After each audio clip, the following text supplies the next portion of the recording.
welcome to Art Live. I'm your host, Stephen Morse. Excited to be here today. Got a great show lined up, great speakers, and excited to get into it. Hope everybody's having a great day. And yeah, let's see what's going on with everybody. Hello, speakers. Welcome to Art Live. Welcome back, actually. It's good to see everybody. Oh, that was a nice little lo-fi intro. I like that music. Gotta try this out, Yeah. How's everybody doing today? I Donnie, feel like lo-fi music is the sound of time passing. And I feel like that's why it's popular right now, because it just sounds like time going by. You know what I mean? Yeah. How would we know if time went by? Oh, fuck. Oh. Are you doing this again? Oh, wait, Steven, am I supposed to not, are we going to do the duck quacking sound every time I We can do a curse? Oh, yeah, that's No, close enough. no, I don't mean as a reward. I mean to bleep it out, like to cover it in post or whatever. Do you need me to not drop F-bombs? we can drop F-bombs. I like F-bombs, but yeah, let's go around and see how everyone's doing. Donnie, how are you? You're an expert. How are you doing, expert? Yes, I am. I'm an expert. I feel good, man. It's been a good day. I'm working. I look at the computer. Computer looks back at me. How about you? Oh, I'm doing pretty well. I guess the computer's I just made looking lunch. at me. I'm looking at you. What'd you make for Egg, lunch? sausage, toast. I'm finishing a little bit of cold brew. I make cold brew at home. It's the best cold brew. No one can beat it, especially not per dollar, because I'm making it. And I have a Kirkland sparkling water here. That's kind of what's going on. I switched actually. Okay, so I was using chapstick for 15 years because I lived in negative 10-degree weather in Buffalo, New York, and I felt like I needed it, but I didn't realize it was making problems for me. Like it makes you addicted to it. So I moved to Burt's Bees, and I had to like get off the chapstick. And the chapstick, it made my lips all dry and shit. And like Burt's Bees just wouldn't do it. But then eventually my lips were like, this is cool. We kind of like Burt's Bees. And I was good for years. And then I realized Burt's Bees was doing the same thing, but a different way. So now I've moved to Aquaphor to get off both of them. Yeah.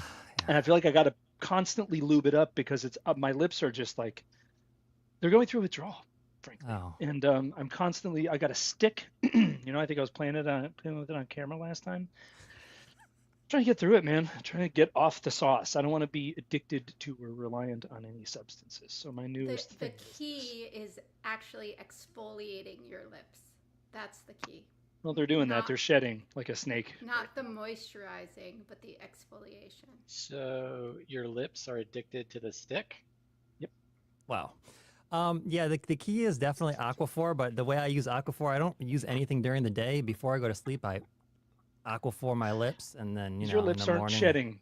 They're not molting like a snake right now. Well, they do that in the morning, so you do that Aquaphor at night. You wake up and you get all this stuff. Yeah, but it's keep them nice and. Harmony, how you doing?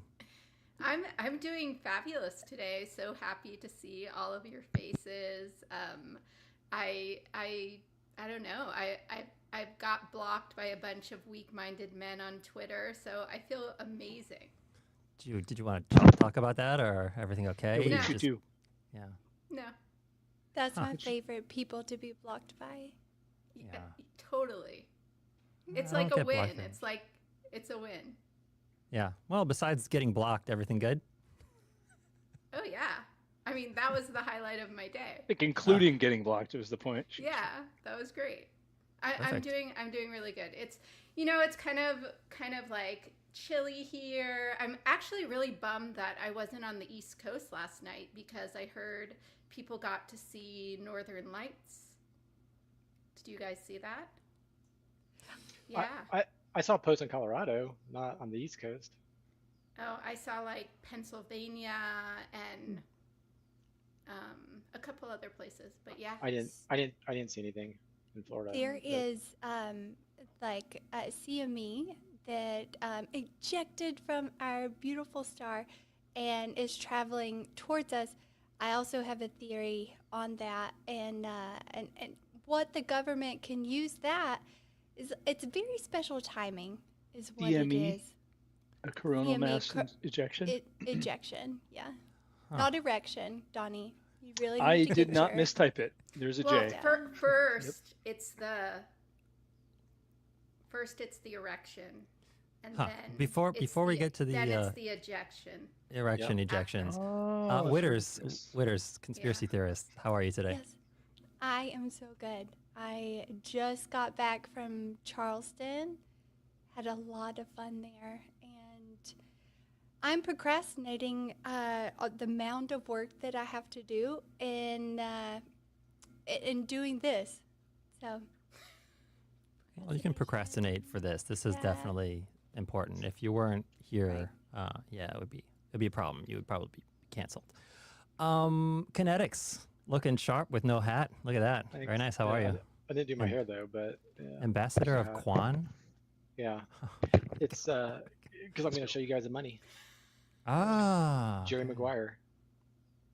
Yeah, where is It it? popped, Now- it popped in my head before the show, and I'm like, yeah, I'm going to do Ambassador of Quan. okay. Well, you're doing good, Ambassador.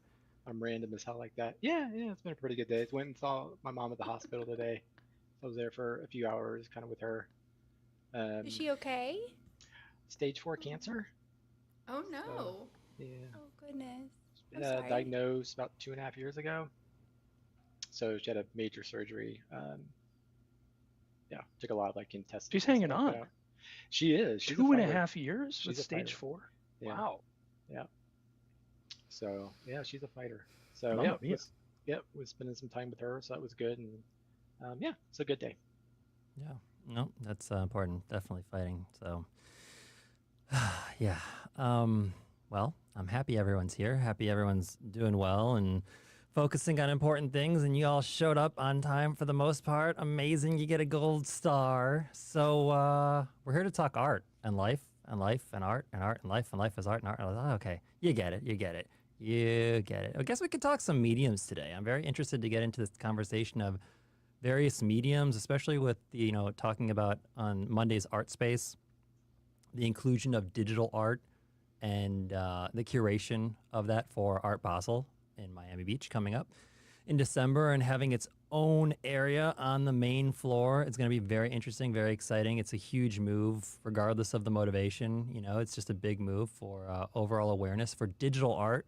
I think it's also irrelevant that it's on the blockchain, but still, of course, because the work is on chain, well, maybe not on chain, but it's on a blockchain, either hosted somewhere at IPFS or ARWE, whatever it is.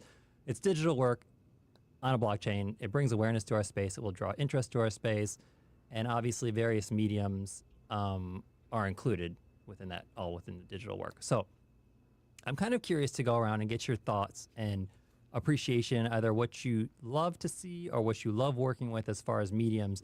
And maybe within the conversation, there's like an element of how you see various blockchains as a canvas or as a medium. So I don't know what you guys think about that, how you work, what you work with. I know Witters, you paint, Harmony, you're painting work for upcoming for Miami Art Week as well. Kinetics, Generative, Donnie's working on his head, shaving it regularly. That's art, right? Yeah.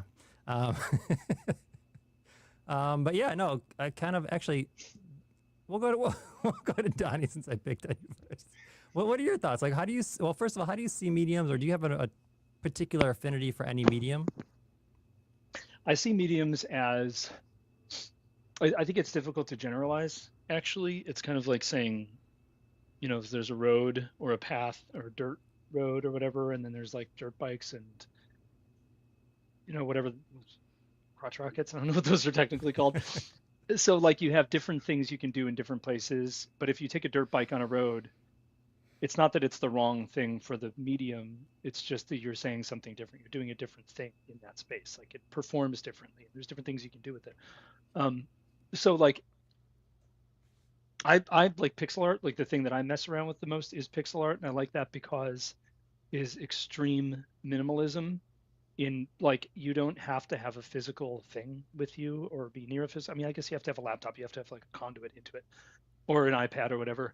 But there are a lot of limitations with pixel art that don't exist in other mediums that I feel like a lot of the pixel art I've seen in my life has been trying to be as close to real life as it can be. So like you'll take these pixel palettes that are like, not palettes, canvases that are like 128 by 128 or like 256 by 256, at which point it's basically just a pixelated version of a picture.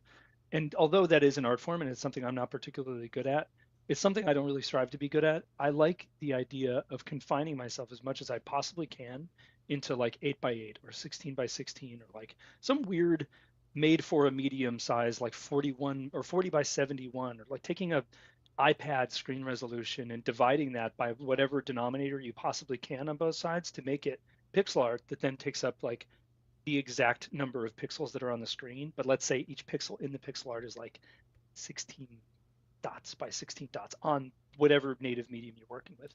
So I think there's a lot of really fun ways to do that that we've not been dicking around with in the Bitcoin eco specifically, because everybody moved directly to code, because code is native to the Inscription envelope, I guess, like the way that the protocol works. You can just build a website inside of an Inscription. So that is something unique to Bitcoin.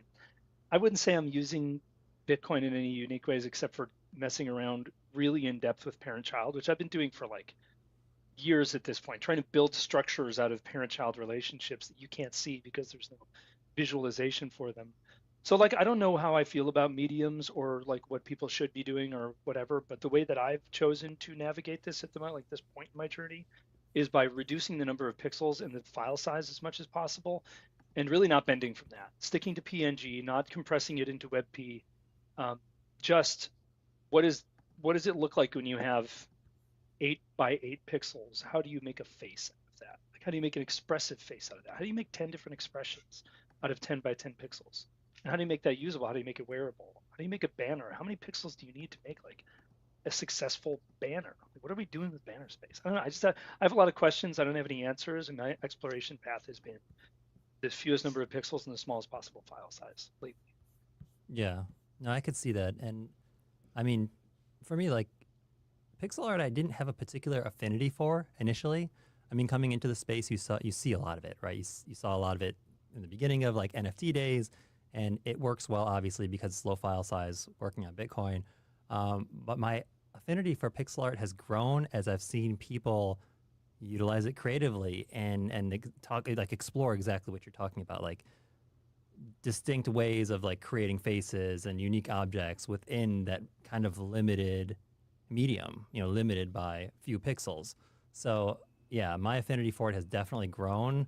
And it's really interesting to see how people play with that with such like, yeah, I mean, it's so limiting, and really exploring that is really interesting. So yeah, no, I can definitely appreciate that. Anything in particular that stands out? That's very validating. What, with my work or just somebody else's with your work? Or anybody else's work? Or I like that. Let's see. I think Bitcoin Frogs is a really good example of something that's almost over pixelated to the point where it's a normal picture. It's just like a small version of a normal picture. I don't think that's bad. I think it's its own thing. Node Monkeys used this thing where they didn't use every pixel to be a different color. They used like different brush sizes basically. So there's like 2 by 2 sections that are the same color. So they made it look like there's 2 different pixel depths in this one thing. And there's also no like specific traits. It's a lot of just design. I mean, there are specific traits, but like a lot of it's just design work. There's like color patterns or stripes or gradients or something. So I think that's an interesting collection in that regard, as far as like famous stuff goes. Mm-hmm. I'll be sharing more of my stuff as time goes on, but I think that since the Twitter personality that I've become over in the ordinal space, or like the ETH layer 2 space when I was doing writing for that, has been a very tech focused person.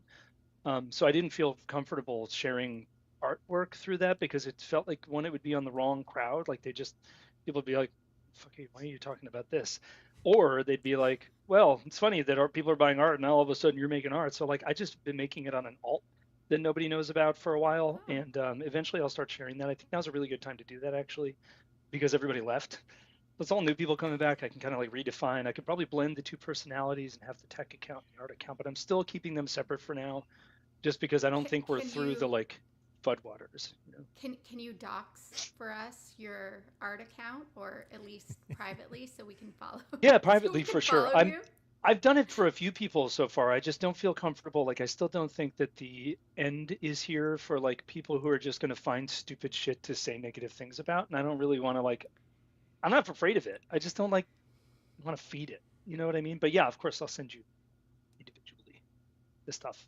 And I'd love to show it to you, because I'm really excited. It's what I've been doing for like 10 hours a day for years now. And I just didn't really feel like it was cohesive with the sliver of my life that I've represented on Twitter. Like, it would be confusing to anybody who followed me, because they'd be like, this is what I followed you for.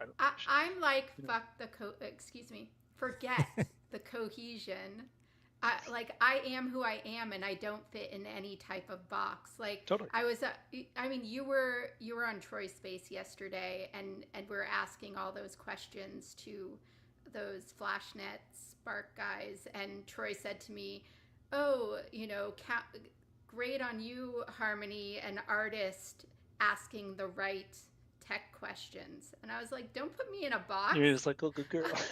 Yeah. Who's a good girl?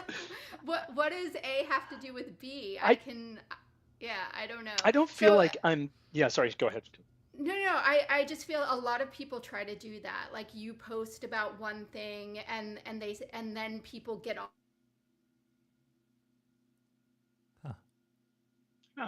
Did we Oh, we lose lost her Harmony? for a second. Simon I'll says pick up stop. where you're back. I was going with that was just that Yeah. it'd be like if I asked everybody to sign up for a newsletter that was about like bowling, and then all of a sudden the newsletter every day contains like baseball. Like they didn't ask for it, wasn't like the right place to put it. So I just made a different account where I'm going to talk about that stuff, and people can follow one or the other, and it'll just be like segregated pieces because everything's a sliver. Like when you go to a funeral, you don't bring the nightclub part of you with you. You're not like hammered or on ecstasy, or you're not like exploring sexual relationships at the funeral because you brought your funeral Speak suit. for yourself, You do Dominic. whatever you want, Witters. I don't do that. I have slivers that I operate with. I No, think most of then- us do that. So I'm just Then people can unfollow. Like seriously, people are complex and there's many layers to a person, and I don't think a person has to fit into anybody's idea of like this is who you are. That I didn't sign up for the Witters that talks about multi-dimensional whatever. I signed up for Totally. the Witters. You're like, who there's two ways to cares? do that. Yeah, and I Who just cares? choose to do it the other way because I don't Yeah, feel I like mean, again, it's not fear. It's that I don't want to deal with, and I also don't want people winning me to death. Can you imagine how much of my life would have spent by now talking to people about how I'm not selling art at the moment? Like I don't want to fucking have the conversation. I want to make hundreds or thousands of pieces and put them on the blockchain and structure them however I want, and I want like several people to know about it because I want to share it with the right people. I don't want like 3,000 grinders, and not the app. I'm talking about people who are like when Gib, when utility, and they're gonna be like, you should make a Discord. I got to work for them now. I don't have any fucking interest in any of that. So like I'm just avoiding that shit. I think that's That okay. is okay. So there's mimetic, and then there's like anti-mimetic culture, and like what you're going towards. Like I honestly think that we're at the height of, or like the tail end of mimetic culture, and I think that there's going to be a shift towards like not being viral, not being like just cultivating a very, make it hard to find, make it like if your collectors are like genuinely interested in finding your work, make it to the point where they actually have to put effort up, not like casino tempo where it's like it's coming like it, and here's the thing, and here's the speculative value, and then on the side this is the utility, and like we don't, as artists, we don't have to do any of that, and we were bamboozled into thinking that we did, and it obviously doesn't work, and you can see that across the board. So I think focusing like right now, as we're like contemplating like 4-year cycle, like what we're getting ready to go into versus like, is it the height? Is it like, there's a multitude of factors whenever it comes to purchasing different things if you're a collector. But if you just focus on people that are genuinely interested in your art and like what the artist, like it's not really, oh God, what's the word for patronage? So it's like patronage for the artist as opposed to speculative value. Like the collectors want you to create more art instead of what is a speculative value for this piece and where can I dump it the quickest and make the most money. And I'm down for that pivot because it is so exhausting. Like no artist walks into, okay, imagine, okay, let's just create a scenario, right? You walk into a gallery, they're like, oh, we would love to exhibit your art. And then you're like, I have 300 pieces that I have to sell in 24 hours or else I am not successful. Like, imagine that. Like, that's not real. That's like, there's no like collector. Even the most successful artists, their collector base is very small and very niche. And it, like, why we tried to fabricate what we have as artists and selling the art that we create, why we try to fabricate that into the casino tempo is just like I can't get on board with it, and I won't ever. I tried, but I was like, no, that was stupid. Like We did you're it because we done. can now. Because You now do it because you can. is Yeah. the blockchain is here and everything can be tokenized and traded at the speed Well, of light. So I see why and it happened. And Okay. to the gallery, right? So the gallery, whenever like for a physical artist, you have a very small number of viewers that they're going to actually see your work, as opposed to the blockchain, where anyone that has the knowledge to access that, they can see that. And so you kind of have to think about that, but at the same time you don't, because like that barrier to like actually like view and select art is still pretty high whenever you consider like the other more simple ways to like view art. Well, I mean, part of it is fun, right? I think that people want to have fun. Part of this space is about fun. The financialization of art has always had a place in the traditional art world.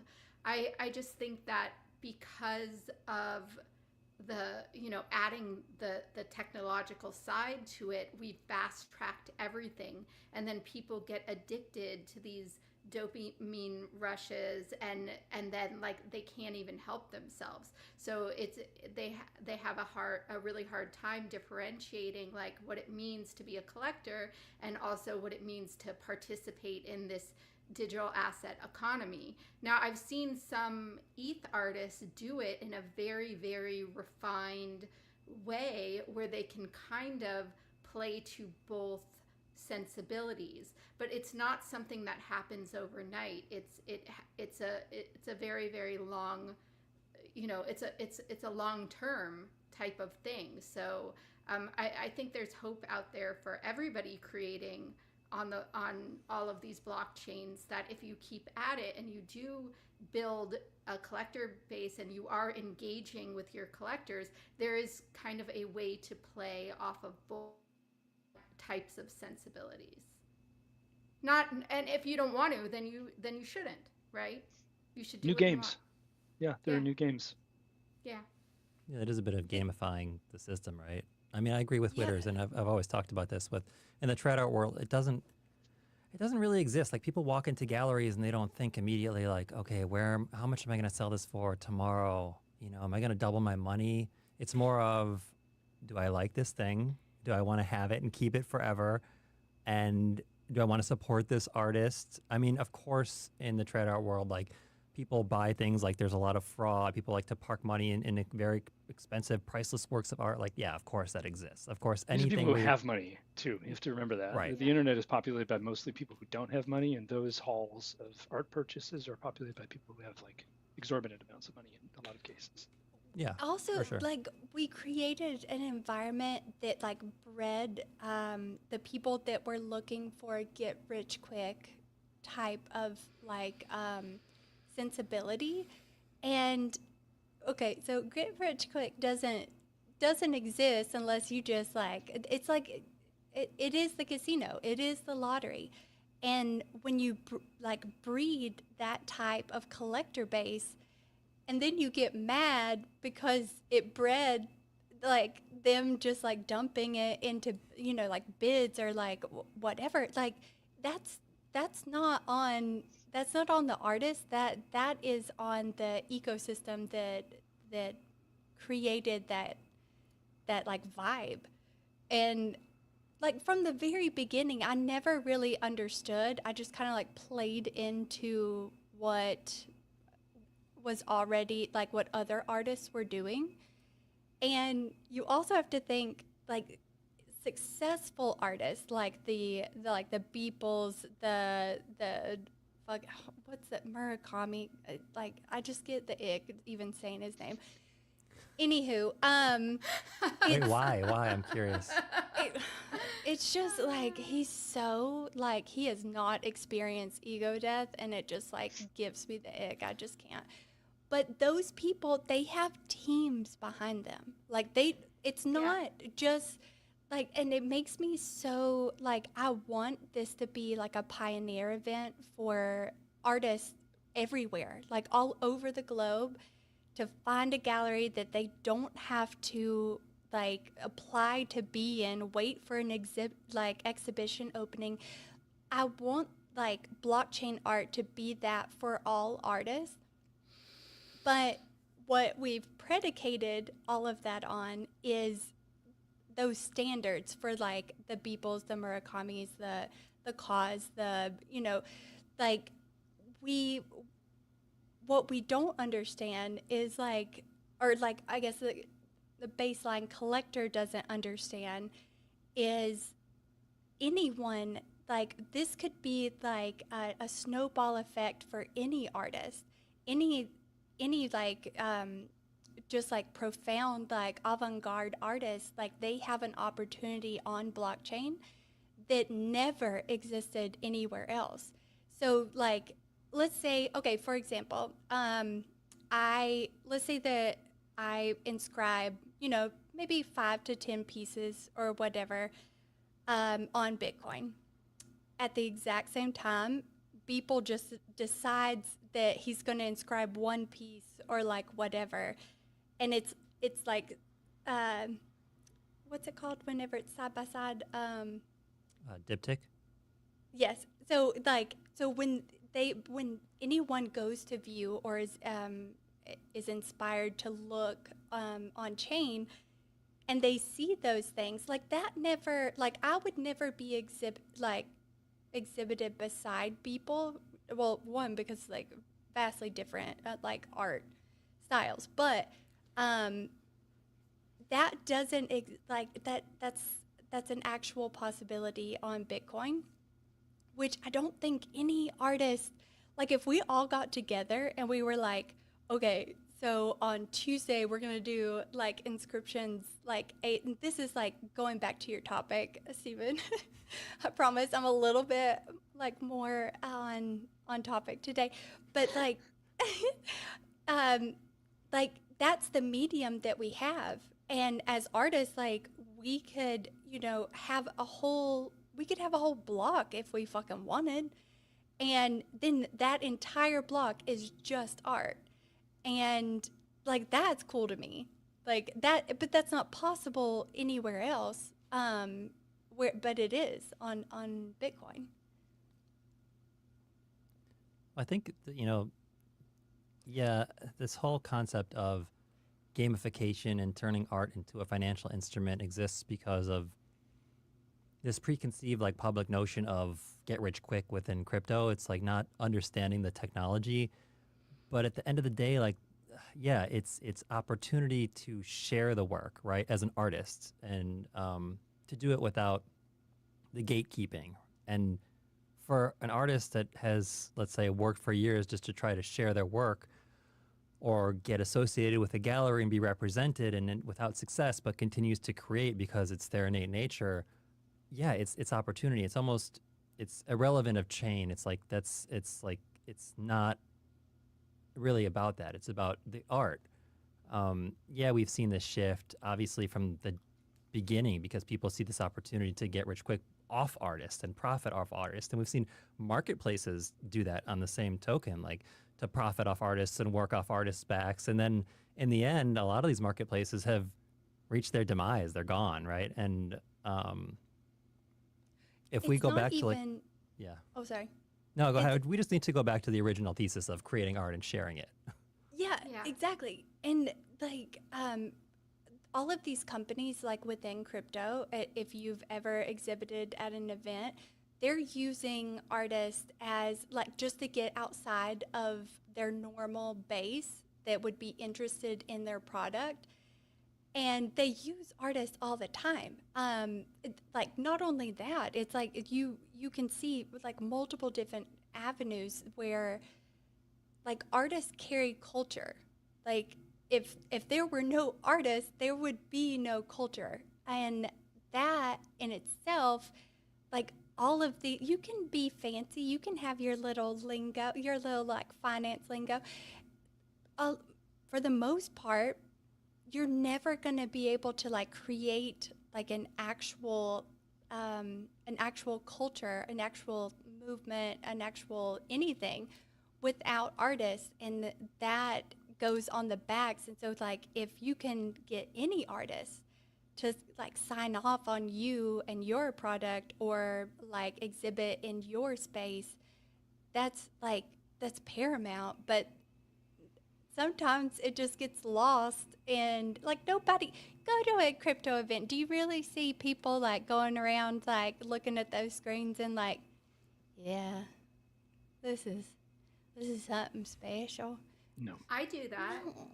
I know, do I that. do it too. But I'm sitting there like staring at the work, and to go back to what you were talking about with mediums, that is actually what really catches me when I go to these events, because I'm attracted to, you know, textures and color or lack of color.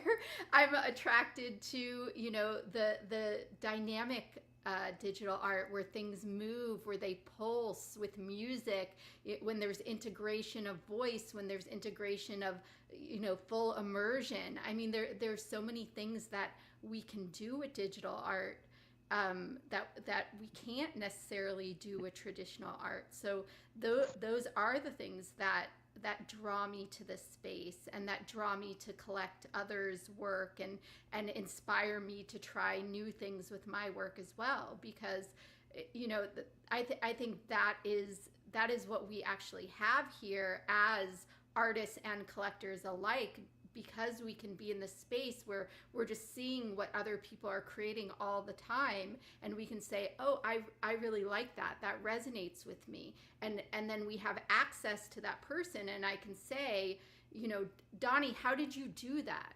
You know, what was your process? How did you even think about that? And I have access to him. And so, I mean, I think that is one of the most beautiful things about our space. And people can sit here and speculate, and people can criticize for what you share and what you don't share, or who they think your persona is, or how it has to be as an artist, and be very judgmental. But the people who are doing that have no spark of creativity in their soul. They are here for one singular reason, and you just kind of have to like block out that noise. And yes, have fun, play into it if you feel like it, and if you don't, then just create, have a good time. I mean, that's why we're all here, right? We're here to create. For the most part. I am. I mean, Somebody- we What are. do you?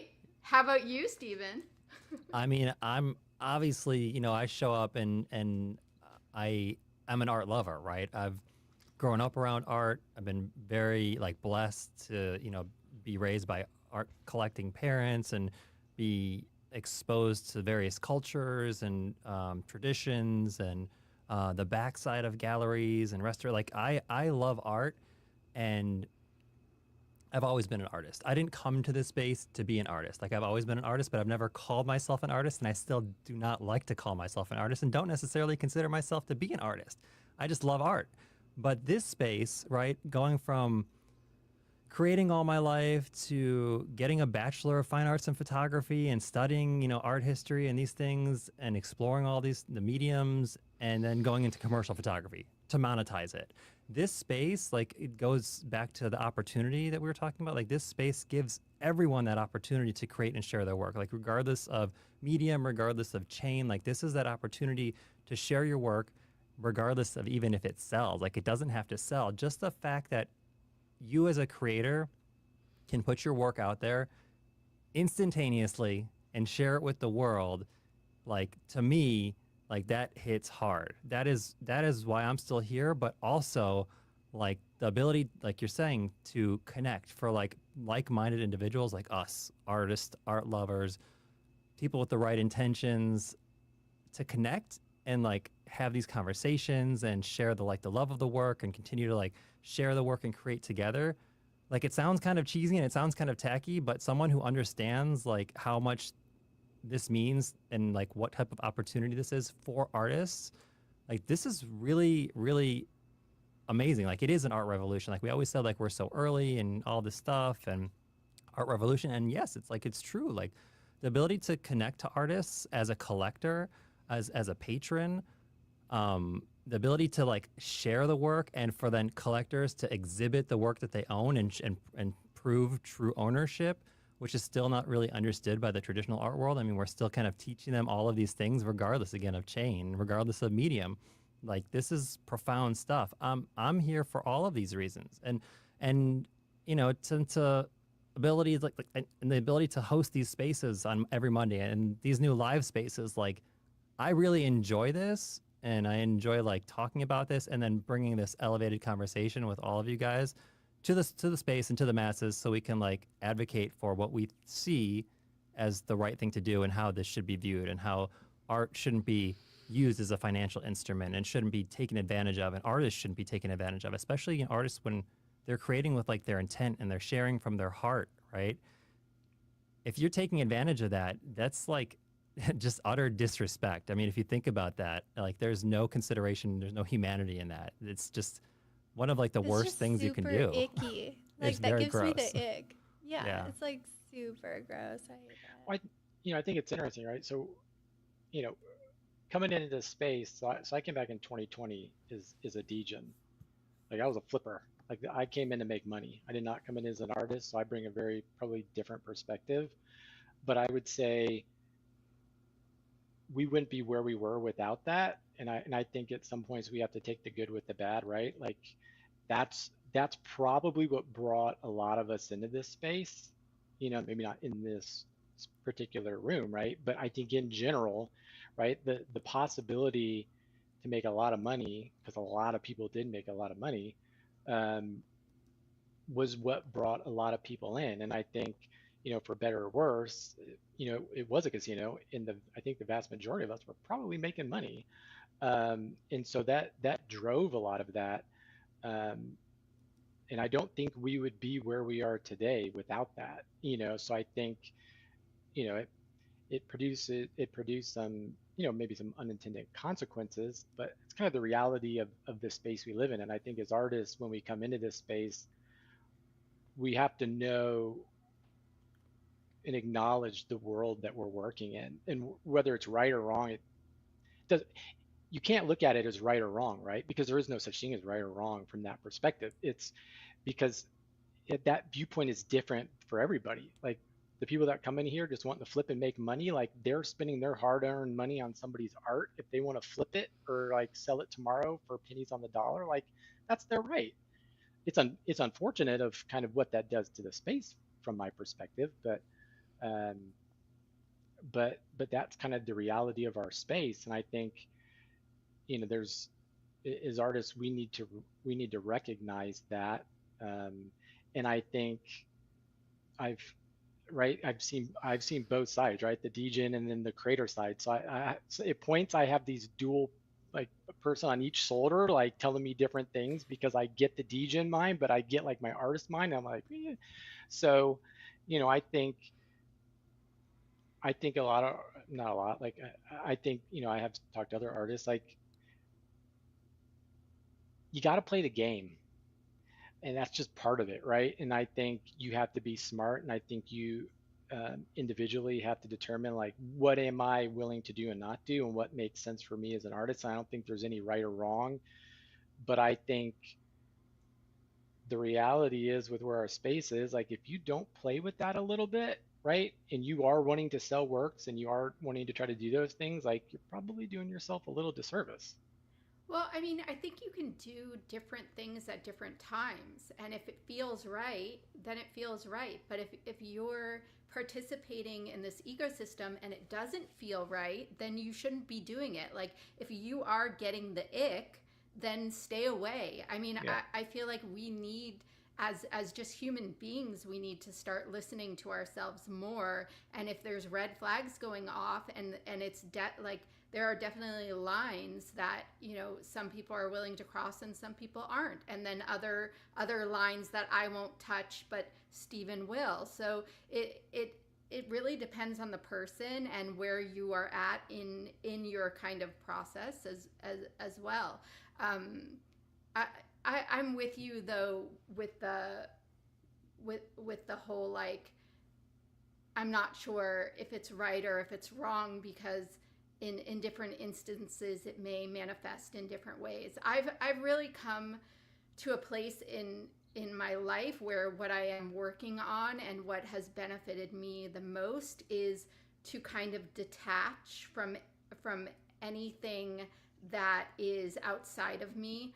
And that means my art, my poetry. That means identifying as a certain, like, let's say even like religion or nationality, or like I'm from here. I feel like anytime you do that, you're putting a lot of energy into that space. Whereas then if I, you know, someone came to me and they said, well, you know, people who are this, you know, I hate them, or, you know, your art sucks. And then I'm like, well, my art is me, so does that mean I suck?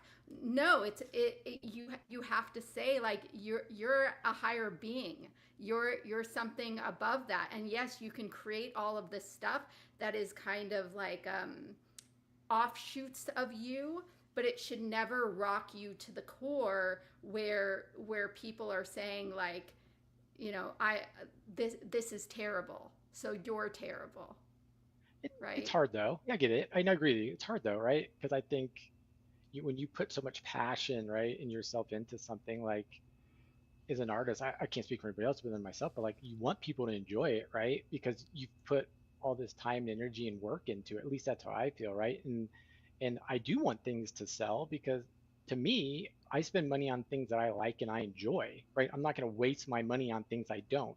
So it's not so much like, oh, I want this collection to sell out, but it is an indicator to me that, like, people in general enjoyed what I did because they're willing to spend their money on it, right? So it's not so much the money as it's an indicator to me that, like, these people, right, sought it out and bought it with their money. And so yeah. Right. Well, money is just energy. It's just an energy exchange. So if people are willing to put that energy forth to invest in you, I mean, it's a beautiful thing. For me, anytime even one person collected one of my poems, it blew my mind that somebody would want to do that, would resonate enough with it to actually want to spend their Bitcoin to own that. So yeah, I get what you're saying.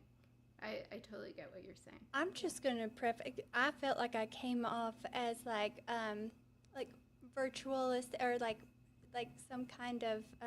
I was a degenerate gambler. I have spent an ungodly amount in meme coins, and I did not create art for a very long time because I was obsessed with that thing.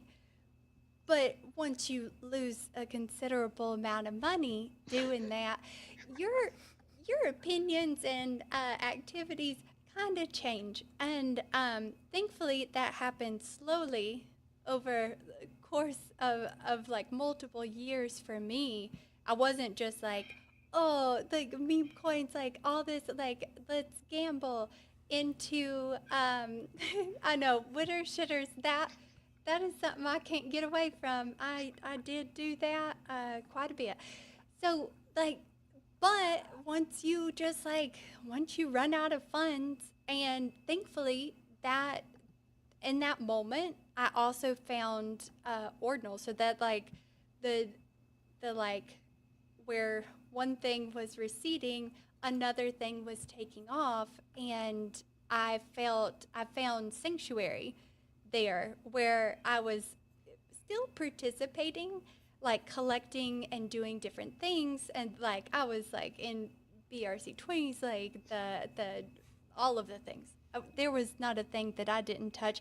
I spent an ungodly amount on Jizz Rocket at one point in my time. Jizz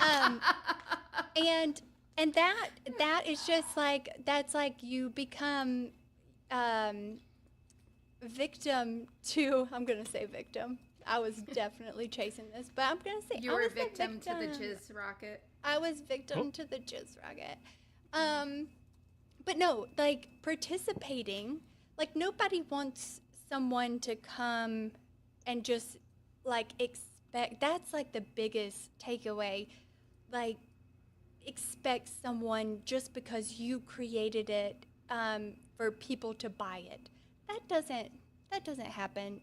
That's you need to go through ego death. Like I kept my men open for like a year, and like I didn't give a fuck. Like it's just part of that learning process. Like yes, it takes a long time to create if you're doing something like that, but also like cultivating people that are collectors that are more in tune to like who you are and like your interests as well, in a space where that is heavily the activation barrier is very very high, and in order to get over that you and like have you gone to your friends, like your IRL friends, and been like collect my art on Bitcoin? I And have. why is that, I've approached Donnie? them. Well, because they don't give a shit. Yeah, I also haven't done this with anybody, to be fair, so Yeah. it doesn't really matter. yeah. I'll collect your Whoa, work. your Donnie. Well, palms let me see it are first, but no, I'm kidding. I want to see your work. Yeah, I definitely want to show it see to you. your I work. would be happy Yeah. to. Honestly, I want to share it with people. I just don't want it to. Yeah. Like, it'd be like, just to go back to that again, because I feel like I didn't express it properly the first time. It's like setting up an art fair inside of a restroom or something. I just feel like Twitter is such a fucking restroom that I don't want to hear the thoughts of whoever happens to be peeing near me. When I'm Yeah. talking about something that I actually care about, like I care about other stuff. I care about Yeah. tech and, I guess market speculation in a way, because I find it interesting from like a psychological standpoint. I think that stuff's interesting. It's not all I want to talk about. And most of the people who do talk about it don't want to hear the other thing I have to say. And I don't want to I'm not trying to convince them to hear it. You know what I mean? But yeah, I Yeah. would love to like show you stuff I want to talk about. I love Yeah. talking about it. I haven't gone to my IRL friends and said like collect my work, but lately I have been more open about my other life, which is my Web3 persona, which most of my IRL people do not know about. So I have had friends say like, oh, I want to collect one of your poems. How do I do that? How do I buy Bitcoin? How do I get a wallet? So I have actually had some people like download Xverse and collect some of my poems. But like it was more because the conversation came up of, well, why can't you hang out today? Oh, I'm doing 4 different spaces. What are spaces, right? So it comes from there. Yeah. Yeah. Well, Oh, God. I was gonna say what I like for Donnie too is that it's a blank slate, right? Like him doing this persona like a blank slate, right? There's no preconceived notions, right? Like he can create this alter ego I forgot for to this mention that. account, right? Yeah. That like We talked about this, didn't we, on the phone? Yeah, we did. Yeah. Months ago when I was Yeah. initially ideating this. right. And so I love that, right? And so I don't know, for my personal position, because of where I'm at, like I don't think I would do like I kind of do everything, like my dev work and my creative work and all that under mine, because for me it makes sense. But for Donnie, I get it. And if I was in his shoes, I would probably be doing the same thing, because that allows him. It's like a ghostwriter, right? Like nobody, like people can't help it, right? Like they're gonna have preconceived notions about who Donnie is, right? At this point, I mean, everybody knows freaking Donnie. With my association with Femojis too, people might think it's connected to that. And in some ways it is, in a lot of ways it's not. And I just don't, yeah. But the whole like, I don't know how to say this because I'm formulating this. I don't really talk about it much, so that's why you're seeing me like the loading wheel, because I'm trying to figure out what I actually think. I know that I'm feeling something, but I haven't had to verbalize it, so I don't really know how to say it. And I'm probably going to say it wrong a few times, so pardon me. But what if Dwayne The Rock Johnson is actually the coolest artist on the planet? If he put anything up, you'd be like, fucking Rock. Like, it's not going to be good. He's actually a fabulous actor, and he's had to earn that shit for like decades now. He was in, like, have you seen The Smashing Machine, the recent movie he was in? It is outlandish. He's he's one of the best actors I think I've ever seen on dead Is serious. that when he got like super skinny? No, he's Mark Kerr. He's like the original MMA fighter, so he's still fucking jacked. He was much smaller in Be Cool, which is the sequel to Get Shorty, which I think was the first time when I saw that. It was like the mid 2000s, I think, or early 2010s. First time I saw him on film, and I was like, he's an actor, like a real actual actor. But he had to prove that because I've just in my head, I think, do you smell what The Rock is cooking? And he's next to like Stone Cold Steve Austin in my head. I didn't even watch that shit, but it made it into my life. Like that's who I thought he was, and I had to see things repetitively to beat into my head that he's like a real actual actor. And I think that it's difficult to shake. Like if you fart in class once, you're the kid who farted in class for the rest of your life. You got to prove everything else, like a lot. But if you can just hit the reset button and do something else and be known accidentally for something else that gained its own merit, and then fold those things together, that feels more real to me. But it's my first time living. I don't know what the fuck I'm doing. That's my first time through. I've never been 41 before, you know? So, You're looking at Donnie, do you think, like, if people found out that it was you creating, would you be sad or would you be happy? Neither. I would probably be totally indifferent. Since I had control over it when I was beginning to start. So that most of the stuff that I've been doing has been sort of like contract stuff for other people. Never as much anyway, my own ideas. Now that I'm doing more of my own stuff, I figured it needed a repository, like a place to put it and a place to like speak about it with very few people. And that's the reason I did that. I didn't do it to hide. I would be depressed if people found out.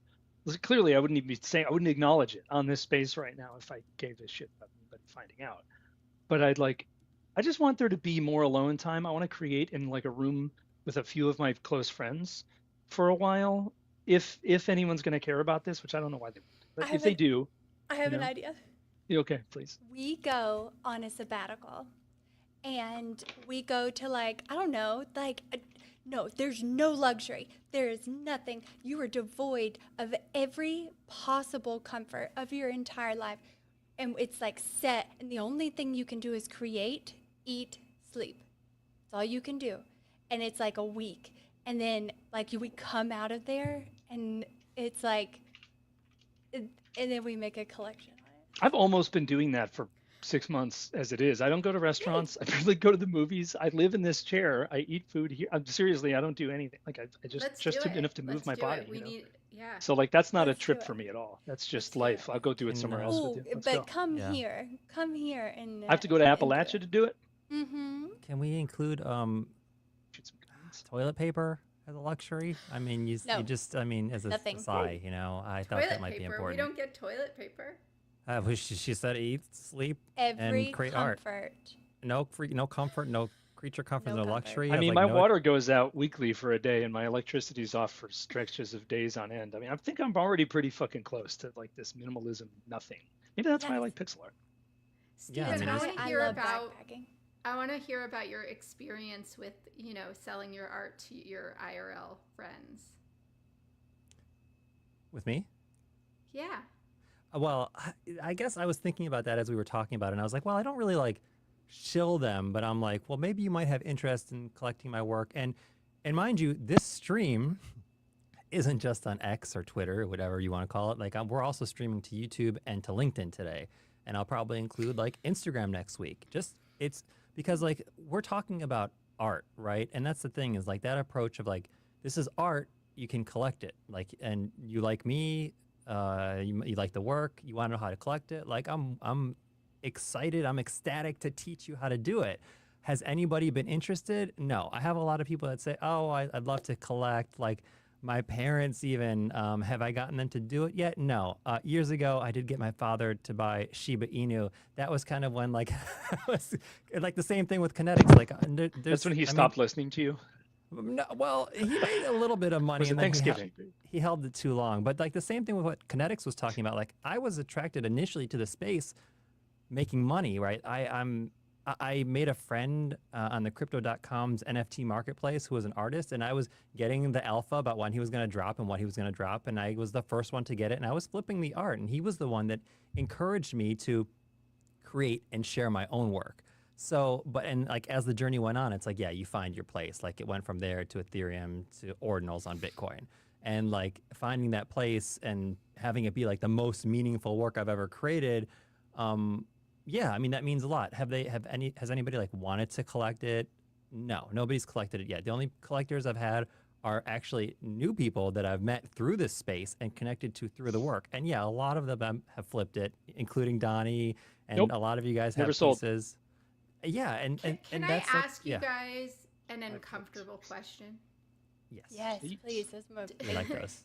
Do you think that everybody's disdain for the flipping culture is because that is a bad trait that we recognize in ourselves from either past experience or some experience? Like in past this? For traumas. sure. Yeah. Like I all of think- my worst mistakes no. were because I was in that flipping mindset, you know? Like I missed out on a multitude of things, not just like on chain, but because I was so addicted to like to that kind of mentality that and I didn't like it, and I've gotten in trouble.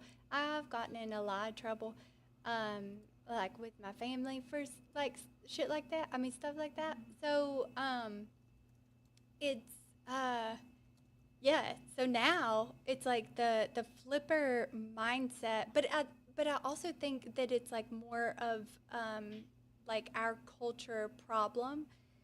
We basically catered to the gamblers by making huge collections and like Yeah. really fostering the selling mechanics for the art instead of focusing on how much of like a pioneer moment this is for artists, that it's permissionless. There's no gatekeepers. You can do whatever you want and put it on chain, but instead we focused on look at these collectibles and like look at their floor price and isn't that crazy? Like buy now, sell also now, you know? It just didn't make any sense. And then I got mad at myself and at a lot of other things that I did. Well, I mean, think about when you see, abundance or great wealth, it gets your attention. So this is very attractive to people. And when we talk about, like talk about last cycle when the NFT craze was at its highest. Why was it at its highest? Because people took digital assets and started looking at them as this luxury item.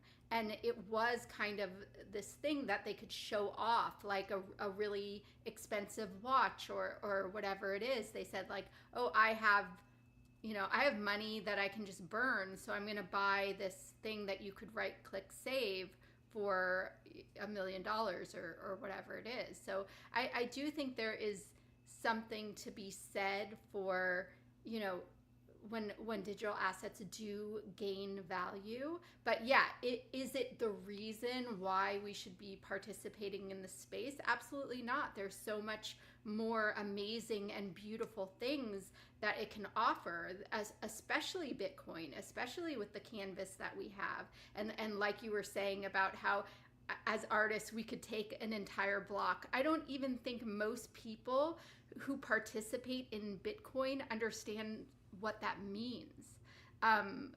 So yeah, I have very like mixed emotions about the whole thing, because in one way this attention culture is very attractive and it is kind of mind-blowing in itself. In another way, what the real interesting stuff is the tech and and how the tech intertwines with the art and how it makes it truly beautiful. I mean, that's the real stuff for sure.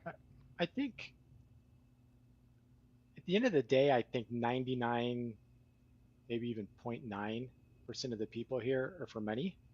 I think all of us are. I think even true collectors are here for money, right? It's just their time horizon is a lot longer, but they are not buying it with the expectation of I'm going to lose money on it, right? Their hope and intent in this is to hold it, right? Eventually, right? It will turn into something. Now, I'm not saying that people aren't buying things that they enjoy, right? And then there's probably the concept of, okay, well, if it doesn't get there, like I do enjoy it, so I'm okay with that, right? But I think a vast majority of the people in the space are not. The intent is to at some point cash out, right?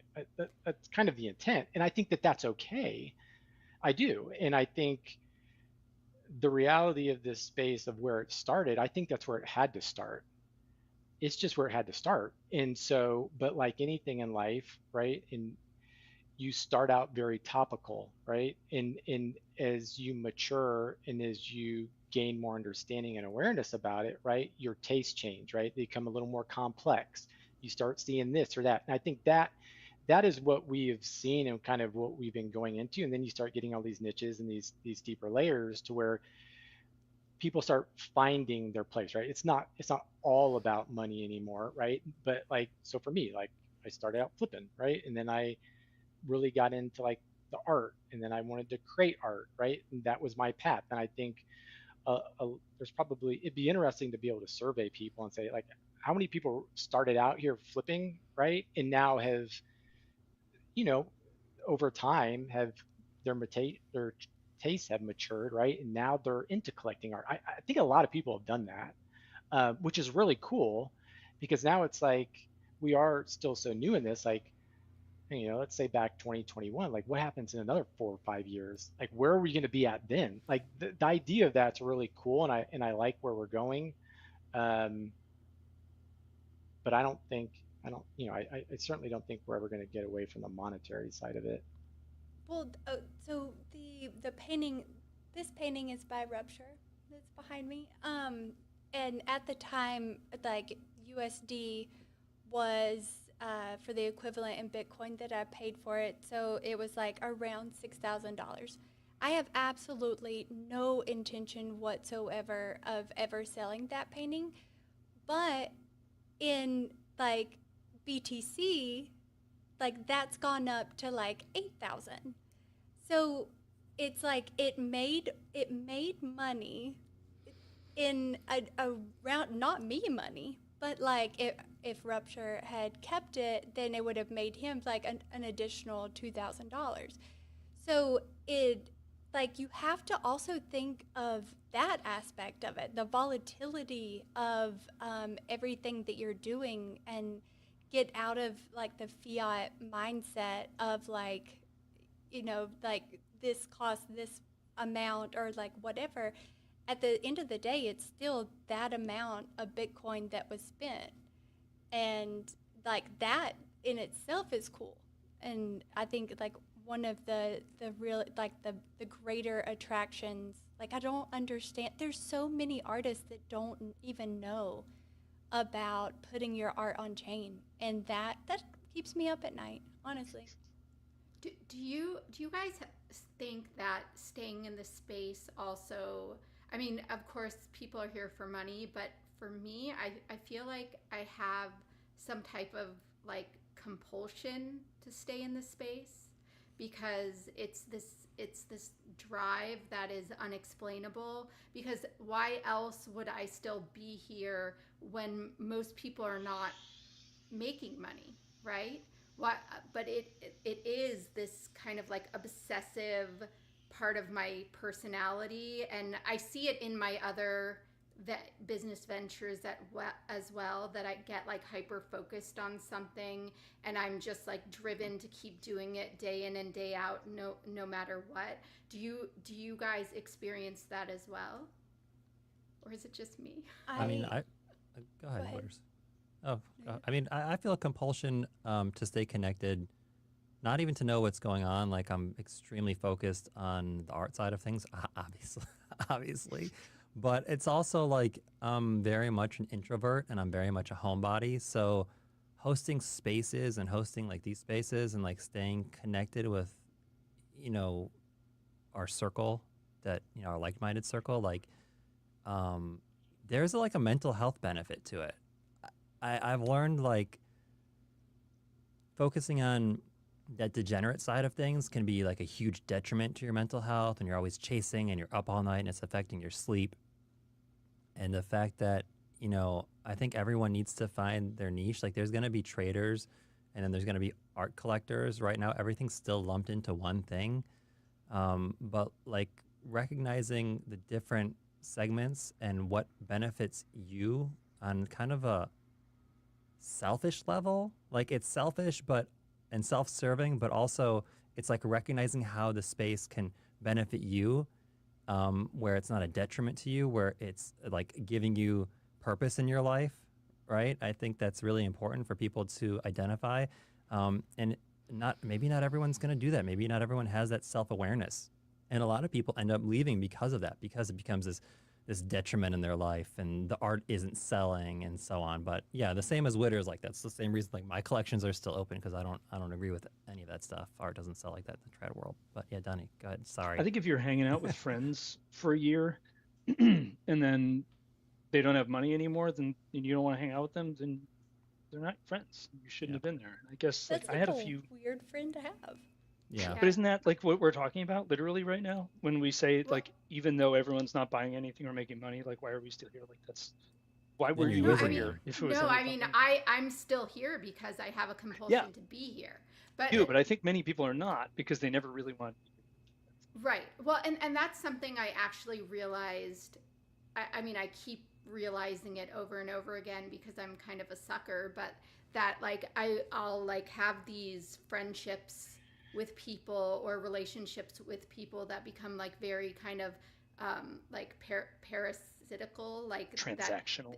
Yep. Well, no, that they're like literally feeding or off of me, or having some type of like financial benefit or whatever benefit it is.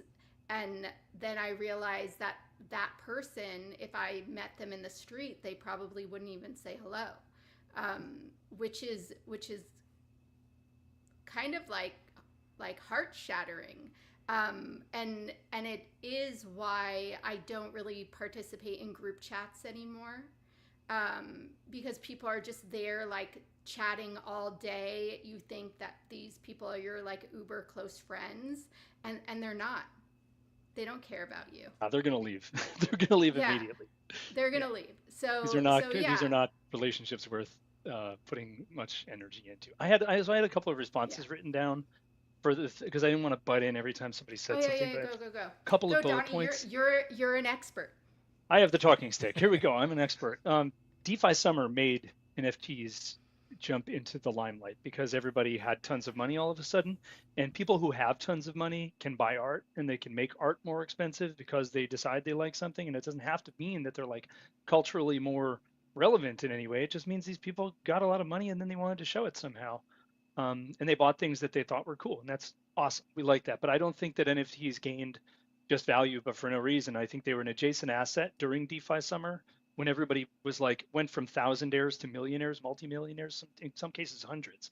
Ethereum really brought this into the spotlight, and I don't know that like things just happen because they have value. I think they happen because corresponding events enable them to happen. So like if there's a DeFi summer or a DeFi year on Bitcoin, and everybody gets an airdrop, and all of a sudden all five of us have $1 million a piece that we didn't have before, even if some of us do have $1 million. That's now money that we get to spend on dumb shit that we didn't need before because things are covered. We never have to worry about shit, really. Like realistically, if you have $1 million and it's invested, or two or five or whatever, you don't need most of that, especially if you've been living paycheck to paycheck. So I think these things happen because wealth generation events just snap into place, and people who never had more than $100 now have like many figures to fuck around with. So when there's money's floating around, you buy dumb shit. Not dumb shit. Things you wouldn't have otherwise purchased, maybe. Because I want to be careful with that language. I also wanted to say, I don't see, this is a response to a question that was asked a little while ago. I don't see in myself any grotesque behavior of buying things I don't want, because I genuinely don't see the reason to buy. If I don't feel weird selling something, I shouldn't have bought it. I don't think anyway. And I think that culturally, not just within crypto, crypto is an enabling space for this, or an enabling platform potentially, but human beings often buy shit they don't want to try to sell it to other people. I mean, it's the whole point of, like, I think Walmart needs to have 7 billion cans of Starbucks Nitro Cold Brew. Are they going to drink it?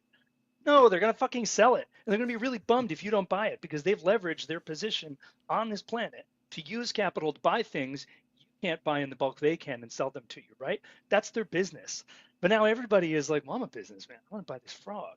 And see, people are going to buy it from me for like 6 times more. And I'm sure of it. Like, I know this frog is going to be $1,000 frog. It's $100 today. You just wait. And so we're all like gold rush speculators. And I think that's why people are bummed out, because they came in here looking at a thing start to happen that is happening under different conditions than the last time something similar happened. And they got a little over their skis. They invested their entire life in it, and now they're down and they're pissed off about it. That's fucking life. I don't know. Deal with it, you know? My advice to everybody would be, don't buy shit you don't want. Get a job. And then buy things you Yes. like. And if people want those things you like more than you want them, then you can sell them to them. I think that's a really rational way to go about this, but that does not mean you'll get rich overnight, typically. That just means you're going to have shit you like. And that's the game you got to play, I guess. My compulsion is okay. So I'm gonna look out the window. There's nothing but critters and trees to speak and then on top of that, the people that are around me, I wouldn't say they're big conversationalists, unless you want to talk about cows, deer, Guns. guns, I'm down for all that. like, yeah. So my compulsion has been like the draw for like intellectual conversation that I would never get. Like, honest to God, I'd never get it. Unless it was on like a Reddit, like that's what I like used to do. But then it was like there wasn't this. Like there would never be this on Reddit. and so like that was my compulsion. And then when you like make money, then you have this like attachment to it that gave you like hella dopamine. And so like then on top of all that, we've already discussed what a sapiosexual is. So like all of that, it checks all of my boxes. So like why would I leave? You know? Yeah. Like I have no reason to leave. You're stuck with me forever. And like you can't get rid. You have to leave before I leave, and that's I'm like not leaving. that's hot to me. I'm not leaving. I would never know. do something just for money. And I know that sounds Yeah. dumb and privileged maybe, but like I have had like I worked at Old Navy because I had to, because I needed to survive when I was in just like 1998 or something. But I quit as soon as I didn't like it. You know, like if you spend your whole life doing shit you don't like in search of money, there's no end to that. You don't like get enough money. It's never possible. So No, then your there- entire personality is just the seeking of wealth forever. That's Yeah. There's studies on that though, and there's something that I look to when trying to retain employees in my IRL business is that you can pay somebody, you know, the top dollar for a job, but if they do not feel fulfilled in the job, they're going to leave. So you have to give people other reasons to be there and make them believe in the core principles and missions of what this job is. And I think that is why all of us who are sitting here right now are still here, because of those core principles, you know, of what we're doing on ordinals, in what the space is doing with digital art, with what crypto is doing, with with making people, allowing people the they want to transact without, these big corporations or banks involved. Like, these are some core things that I think all of us do believe in. And yes, we can cherry pick and say, we also like this, we also like this, we're here for this. But there is something to the core that kind of connects us all. We lost. We lost Witters. Witters left. It was a She said sapiosexual comment. She Yeah, actually she probably said- was changing her banner. No, I know. Remember she did that last But time? but she said she was never going to leave, and then she left. And then she, Oh, wow, the irony. unbelievable. The old rope-a-dope. First one to leave, huh? Isn't it always the way? So Harmony, I got This is my new forever PFP. Yeah. Ever heard that one? Bye. Yeah. Oh, okay. Floored. So I'm with you, right? Like it's probably to a fault. Like when I'm like this with everything, right? When I do something, I do it like 100%, right? Like I get so involved in it, it becomes consuming, drives my friggin' wife batshit crazy. Because when I get on something, I get on it, but I do it to 100%. And so I know the reasons I'm here, right? Harmony, you there? You stuck? You didn't blink or anything. She's really. back now. It's like She's deer in back now. headlights. I was just so enthralled in what you're saying. I'm like, Yes, I love it. First time ever. He doesn't get this at home. I don't. She's like, in a piece, yeah. From your I can't dog, even though, talk I'm to her. assuming. Yeah, I don't need to talk to her anymore. But like, so I don't remember what you said. You used a word, and I can't remember what the word is. But like what you said you were. What the hell were you saying about the space? Like you got to keep doing it. It's not addicted, but like you were like, compulsion. yeah, like, but like, so I get that, right? But I kind of want to pull that thread a little bit for you and say, okay, but what specifically is that compulsion? Like, what are those drivers for you that drive you to that? Like, what creates that compulsion? I like things that I can learn about them, and then when I learn something about it, there's more to learn. I've always been like that. Yeah. So there's so many different layers to our space. It's not like I can become an expert like Donnie. Of Sorry. everything. I'm an expert of everything. That's the joke here, is that I am an expert on everything. I love it. I was like, I want like a funny tagline. You know how for people the say next not, time. like not financial advice? I'm like, no fucking duh, not financial. You're not sitting in a Northwestern Mutual office, idiot. So that's why I put this here, because it's a direct pendulum swing back on the other side of NFA. That's how you know they're going to Advice. scam you, by the way. When people are like, Yeah, do your own NFA. research, not Yeah, keep financial it. advice, Sure. you're like, okay, I know I'm getting scammed right now. Yeah, but yeah, that I love that about our space, is there's just so many layers to it that I can just keep learning and keep delving and try to grasp certain concepts. And then when I grasp that concept, it uncovers something else that I wasn't even aware of before. And That's where the compulsion comes from. yeah, for and me. that's actually the same for me. Like I consider myself a lifelong learner. Like if I can't be challenged, like I'm just not having fun. Like if things are easy, like I don't want to do it. Like I find no enjoyment in that. It would make me wonder, like, the people in this space right now, like how many of us are aligned to that?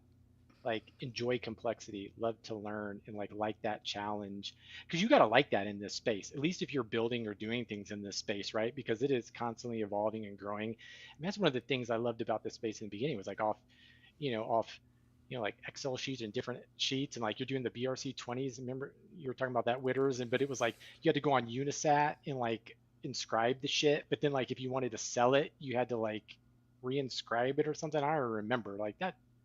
So it was just all of that. Yeah. It was fun, and I enjoy that. That complexity is fun, and it drives me every day, because you're always having the opportunity to grow and stretch and try different things and do different things. I mean, like I've done so many things in real life. Like you kind of get to these points and you master things, and you're kind of like, okay, well what's next? You know, I almost feel like you kind of somewhat hit these dead ends, but or things slow down, and it's not like that in this space. It is constantly evolving and moving. I love that. Friction is bullish. Also, sorry, I'm an I have restless legs, and it made I unplugged my camera, and but I could still hear Donnie. That's why I changed my thing. Did you? What'd you change it to? This is This my is This is my forever forever POV. POV. Yeah. So It like is it though, was just literally, because it's your face. It's your face. yeah, yeah. Not a lot you can do Um, about that one.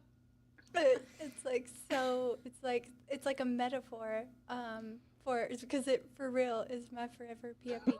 Anywho, but no, friction is bullish. That's what made ordinals like so incredibly like the volume like really went there because like the friction in order to participate was so high. Like I was there when there were spreadsheets and you were just trusting like that everything was going to work out after you sent your Bitcoin. And for everything to be built, it got too easy. And then so like when you run out of things to learn or the things that there are to learn doesn't pique your interest any, then you just start losing the same fervor that created the mania that started it. And but then like for me, it's like I adopted this ideology that I honestly resonate with and like I would never stray from. Like I think we all started on ETH because that was what everybody else was doing and that's what was available. And but imagine okay, smart contracts. Name one thing that you bought or like participated in that involved a smart contract that is relevant to this day or has any benefit over any sort of thing that there is right now, like that you constantly think about. Maybe some Jack Butcher stuff, just because And like he's used it to what do that. Like, I don't know. so like what part of the smart contract benefited that? No, really, the only thing I can think about is that smart contracts are one of the ways that NFTs are tied to metadata and have their context on chain on ETH. And it's one of the big sticking points with, or just back, it's totally unrelated to the Jack Butcher comment. This is a later thought. Um, when you put data on chain, you can either do like an inscription that I think uses call data, kind of like a ordinals inscription, or you can use a smart contract to do it, in which case you're kind of like building in all this context that we have not been able to or found a standardized way to do in the ordinals eco. So maybe that context being standardized is the number one good thing about smart contracts. There are other ways to do it, I think, that we're probably working on at the moment.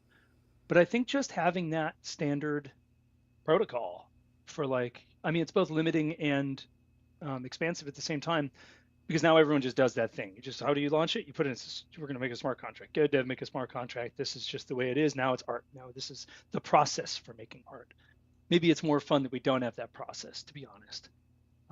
I I don't have any it's strong more opinions, but yeah, like I think being on chain is so much more like paramount in comparison to like any kind of capabilities you could do with a smart contract, and that's still relevant in your like everyday life, right? So I just don't see the draw there, and for it all to like potentially disappear. Like with Eka's like my number one artist that I go like as an example of like what can actually happen in the real like how important it is. And I'm so glad that she came to Bitcoin to have her work, because that has to be like catastrophic to an artist for it just like not to exist anymore if it wasn't intentional. Like I mean, I like blowing pieces up and shooting things for it to not exist anymore, On But purpose. on purpose. But if that was not your purpose and it was just stripped from you because somebody didn't pay the server or like the hosting, that's heartbreaking, I'm sure. Kind of want to go back to this whole concept of like being an expert or being a master or thinking that You're you welcome know for the e- topic, Stephen. yeah, thank you. I really appreciate it, the expert. Um, if you think that like you know everything or that you've learned everything, then yeah, you're gonna lose interest. But also like I find like that's like the best part of like life, right? Is like learning new things and exploring new things. I don't know. I always say like if you're not learning, you're not living. Like there's like then you lose interests, right? Part of that learning is like exploring new things, right? And a lot of people that are collecting on any of these chains really don't understand what they're doing beyond this financial element, this opportunity for them to make money. It's a lot of people, yeah, like Donnie, you were saying, like they don't even like what they're buying, and it's like then what are they? They're investors. They're not collectors, and I don't know. I think this whole thing with like going back to the Art Basel exhibition, and even going back to like Vegas and the Bitcoin conference and exploring like art on Bitcoin, like these are all things that we need to have happen for people to generate interest in digital art, but also like I think we talked about maybe on Monday's Art Space,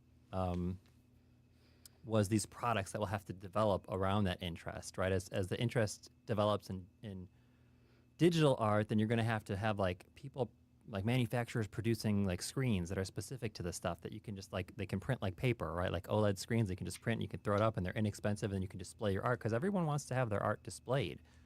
I mean, I'm surrounded by not, and it's not even my work, right? And this piece that's actually that one right behind me. That was something that when I was actually covering a fair, I think it was 2016, and it's Zombie Dan. He's an artist out of the UK. He focused on stencil work, and then he would do like street art, graffiti on top of that. And I was just covering the fair, and like I covered this booth, and then I started talking to the gallerists, and I just ended up falling in love with the piece. And then I called my parents, and I'm like, you probably want to collect a piece, because they were like selling, like there was only like 3 pieces left, and I ended up buying this piece, which I still have today, and it features, you can't really see, but it's the former king and queen. So even like, and that's the other interesting thing is like all of this stuff ages, and I have another piece that I got from my bar mitzvah. It's going back a long time, I know. It's a bar mitzvah, is your coming of age celebration as a young Jewish boy. Who hasn't been to a bar mitzvah? Of course. I A lot of haven't. Put the people. hat on and everything. The I kippah, have the never yarmulke. been to a bar mitzvah. Oh, we'll have that's to not invite you. surprising, I suppose. But this Not a lot of piece Jews is in Appalachia. probably No, not. actually, like I think so. didn't. I thought that I'm not going to tell you what I thought. Continue. No, we can go back and explore this for sure. But all I was gonna say was like this little piece was an artist by Fazino, and he does like these like layered pieces. It's tangible work, obviously. It's like this layered piece of like he'll do like a scene and then he'll layer the same scene over, and he's even gone to like 3 layers. Like recently, he's still alive, but it features like the World Trade Center. So it's something that existed at the time. I don't know. To me, like that ages really well, and it's really interesting. And what we're creating now is like super early, but also will develop more interest as time goes by, which is why I think like early AI work is super interesting.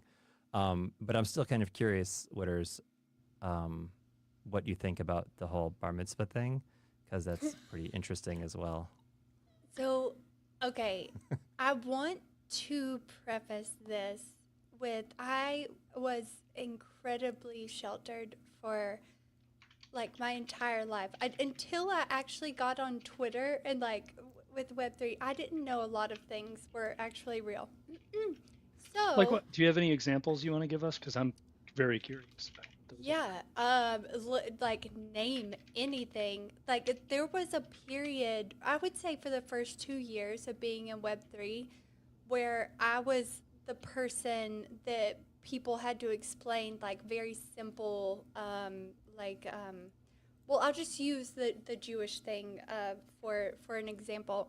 I thought Jewish people only lived in Israel. And like the one, like if you knew, like I didn't know any other Jewish people. And so I just thought that's where they like were. Then I went to New York for the first time. And that was You said, no, this is where all the Jewish people live.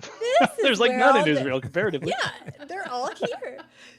So like, and then you see the like the with all the things and the furry hats and things, and and I genuinely had no idea. I thought that was when oh God, what's his name was like super into the big hats.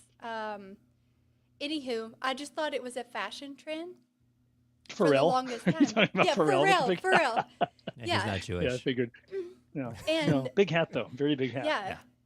So I legitimately like I had absolutely no idea that like man like right now I could like within a 5-mile radius go to at least 7 Baptist churches, at least like 12 Methodist churches.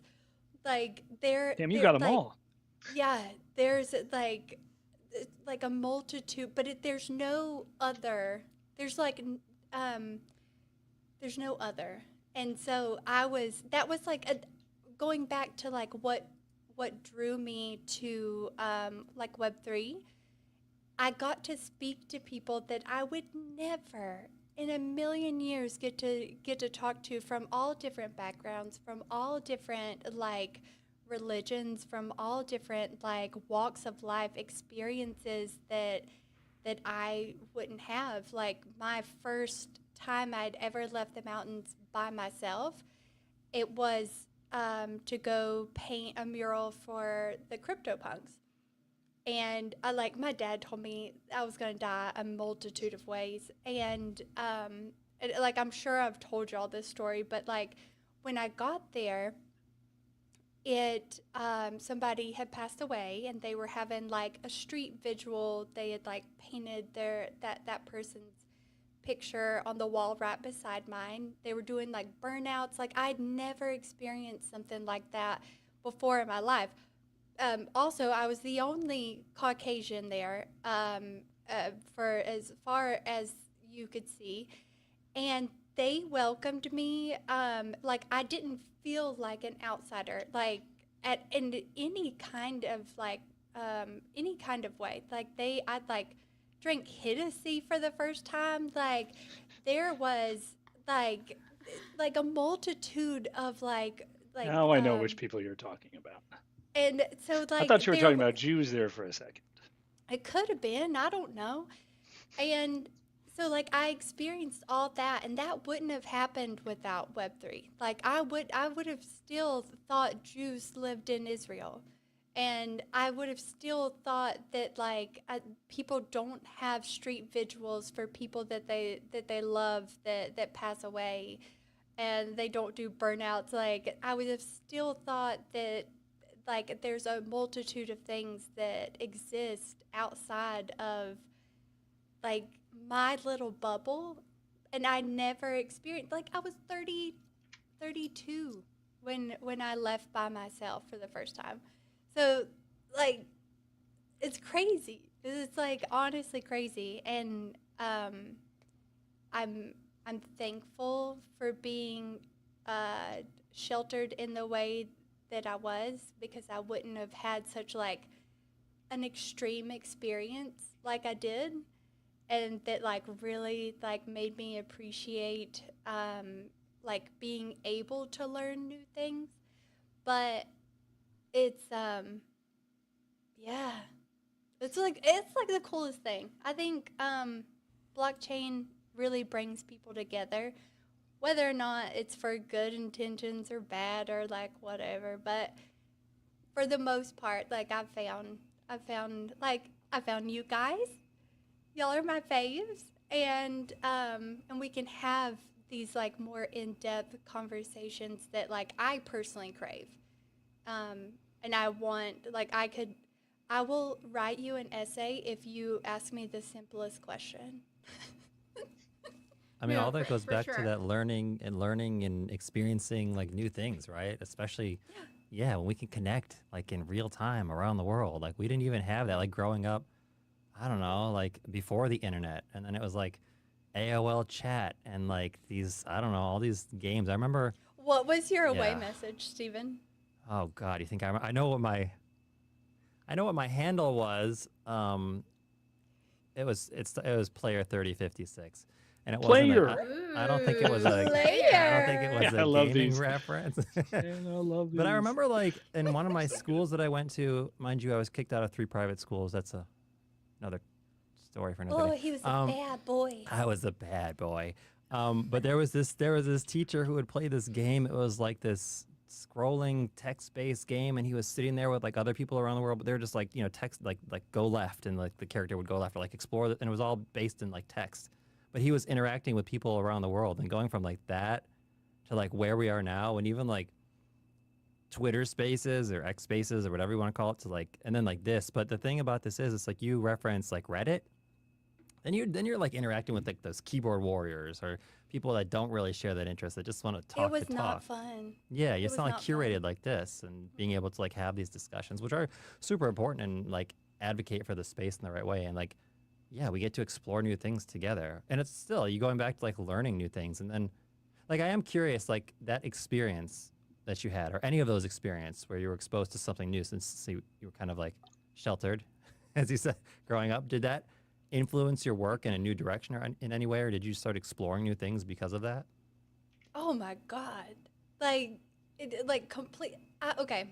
So, in my mind, you made work that was aesthetically pleasing to your, I guess, like your collector base. For me, that's here. So, like, if I put a mountain, a river, something, like, then it's going to sell. And then I met artists that were like, I don't give a fuck. Like, I just like defecated on a canvas, and like it's worth money. I was like, that is so interesting. Tell me more. And no, not really. Like that. Actually, I do know somebody that did that. But Somebody bought I it. got Oh my gosh. what? Somebody bought it. Oh, somebody bought their canvas. Yeah. The piece. Oh wow. Yeah. With stuff on it? Huh. Yeah. So like it became like when you first enter, you get jealous. You're like, I can create, XYZ, and mine doesn't sell, but theirs does. And then you really go through like an ego death that it is so important for any artist. Like you're not. I think we touched on this last time. You're not unique. You are like we were all bamboozled into thinking that we were, a unique person. Your conscience is just lies. So, when you take that and then you see that, like, basically the whole, I guess, the umbrella to everything that we've been talking about is art doesn't have to be monetary. That's not the significance of art. The significance is like creating to create, putting it out there if you want to. I mean, the highest speculative value you could ever have is to never show any of your work, if we're being completely fucking honest. I'm honest. So, like, from each of those experiences, I like gained something. Like I took all of those tidbits that's like I can actually create anything that I want to, and it doesn't have to sell. It doesn't have to be anything. It has to be something that I thought that was important, and to timestamp that in a way that it would be significant to me and my art portfolio. And like I was influenced heavy by Tony. I was Tony Tafura with the OMB artist, ZMB artist. I was influenced heavy by Eka. Eka for she was like one of my very first follows on ETH. There, oh God, Freed. What's his first name? Jake. Jake Freed. Very heavily, like I loved everything, like the transitions and different things that he did, and it made me want to explore like motion within like my pieces. There were so many different things that I would have never. I would love, like I'm not going to dox where I live, but I would love to send y'all the surrounding artists that like you're only as good as like who your competition is, whether you want it to be your competition or not. But if you're never pushed to go outside of a specified box and you don't really have the knowledge to like really push yourself, you fall into like a cookie cutter, and that's not art. Like, who wants cookie cutter art? That's like super stupid. And not stupid. Stupid's a bad word, and I've been telling my daughter we don't say stupid and we don't say shut up. And mommy's working very hard on You that. could say unintentional, maybe. Unintentional. Intention is like probably the biggest takeaway, I think. But God, no. Like my art from the beginning, like going into Web3 versus the fucked up shit that I do now because I can. Like, I don't like those, like the little ladies that go to church, you know, that would judge me if I put it in the gallery up here. They're not on Twitter. They're not on. They don't know a damn about the Bitcoin blockchain, and I can be that person, and I can be somebody that I actually want to be, but there's also like, okay, there's like a multitude of factors as not only sheltered, but when you live in a population of less than 1,000, everybody knows who you are, and rumors get spread like super quickly as to like if she's crazy or not. And so, like, you kind of have to toe the line with that or else be an embarrassment to your family. You don't want to be an embarrassment to your family members. No, I love being embarrassment. Like, and and what I thought was embarrassing was not as embarrassing as I could be. I can definitely resonate with that, with that feeling of, oh, I think my internet is down. Can you guys hear me? Yeah, you're good. Yeah, we can hear I got you. Okay, good. Fine. You guys froze for me. No, that coming from like a kind of insular community, I was always kind of the person who didn't follow all the rules, but even within my community, but yeah, like if people knew the things that I was saying in my poetry or the concepts that I explore in spaces, because that's a huge thing for me as well, is that to be able to join these spaces and have these really stimulating conversations with people that I just like you said, that I never would have even dreamed of meeting in my regular day to day. I feel like if people heard me or knew that they might be shocked, and just maybe more recently, I've been a little bit more open about my whole involvement in crypto and my involvement in amplifying crypto in spaces and inscribing work and everything. Yeah, and I think some people just just like write it off as like, oh, you're involved in some scam, or you being rebellious again, or whatever it is. But I do think our space affords an opportunity for people to explore that part of themselves that maybe they're not able to show their day-to-day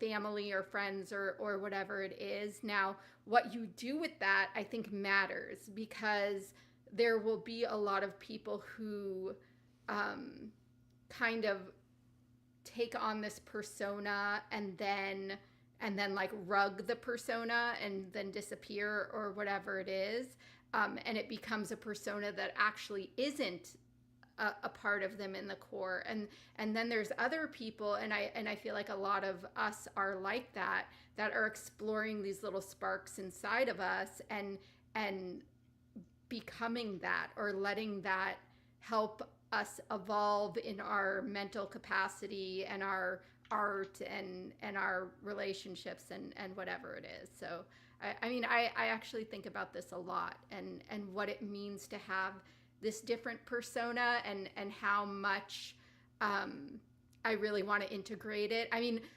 the number one thing people tell me, and I don't know, like both Steven and Donnie have met me in real life, but I had like at the Bitcoin conference, a couple people tell me this, and also in Marfa, that, oh, you're exactly the way you are on Spaces, and say it in kind of like a shocked way, because I don't think that a lot of people are exactly, they don't show themselves.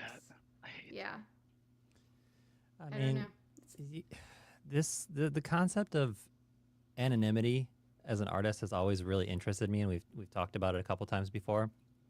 And actually, initially, I came in as anonymous under my arts publication, Pork Belly Times, and I was like, selling work as that. But I mean, self-awareness and being in the space and continuing to learn and be exposed to different things has really taught me, and I'm still learning this, to like, as a creator, you can either fall in like two lanes. You can be the kitchen sign in the kitchen, or you can be like unique in your own lane, creating something new. And for me, like I'm very quirky, like, and that goes into like my acting too, like, but embracing that quirkiness is like, that will fall into certain roles, and that will be like who you are and what you're known for. Like, that's being like truly unique and authentic, and authenticity at the end of the day wins, but it's not always going to be understood. And that goes into my work too. It's like people see the work, and the work is definitely different, and it hits on different levels, and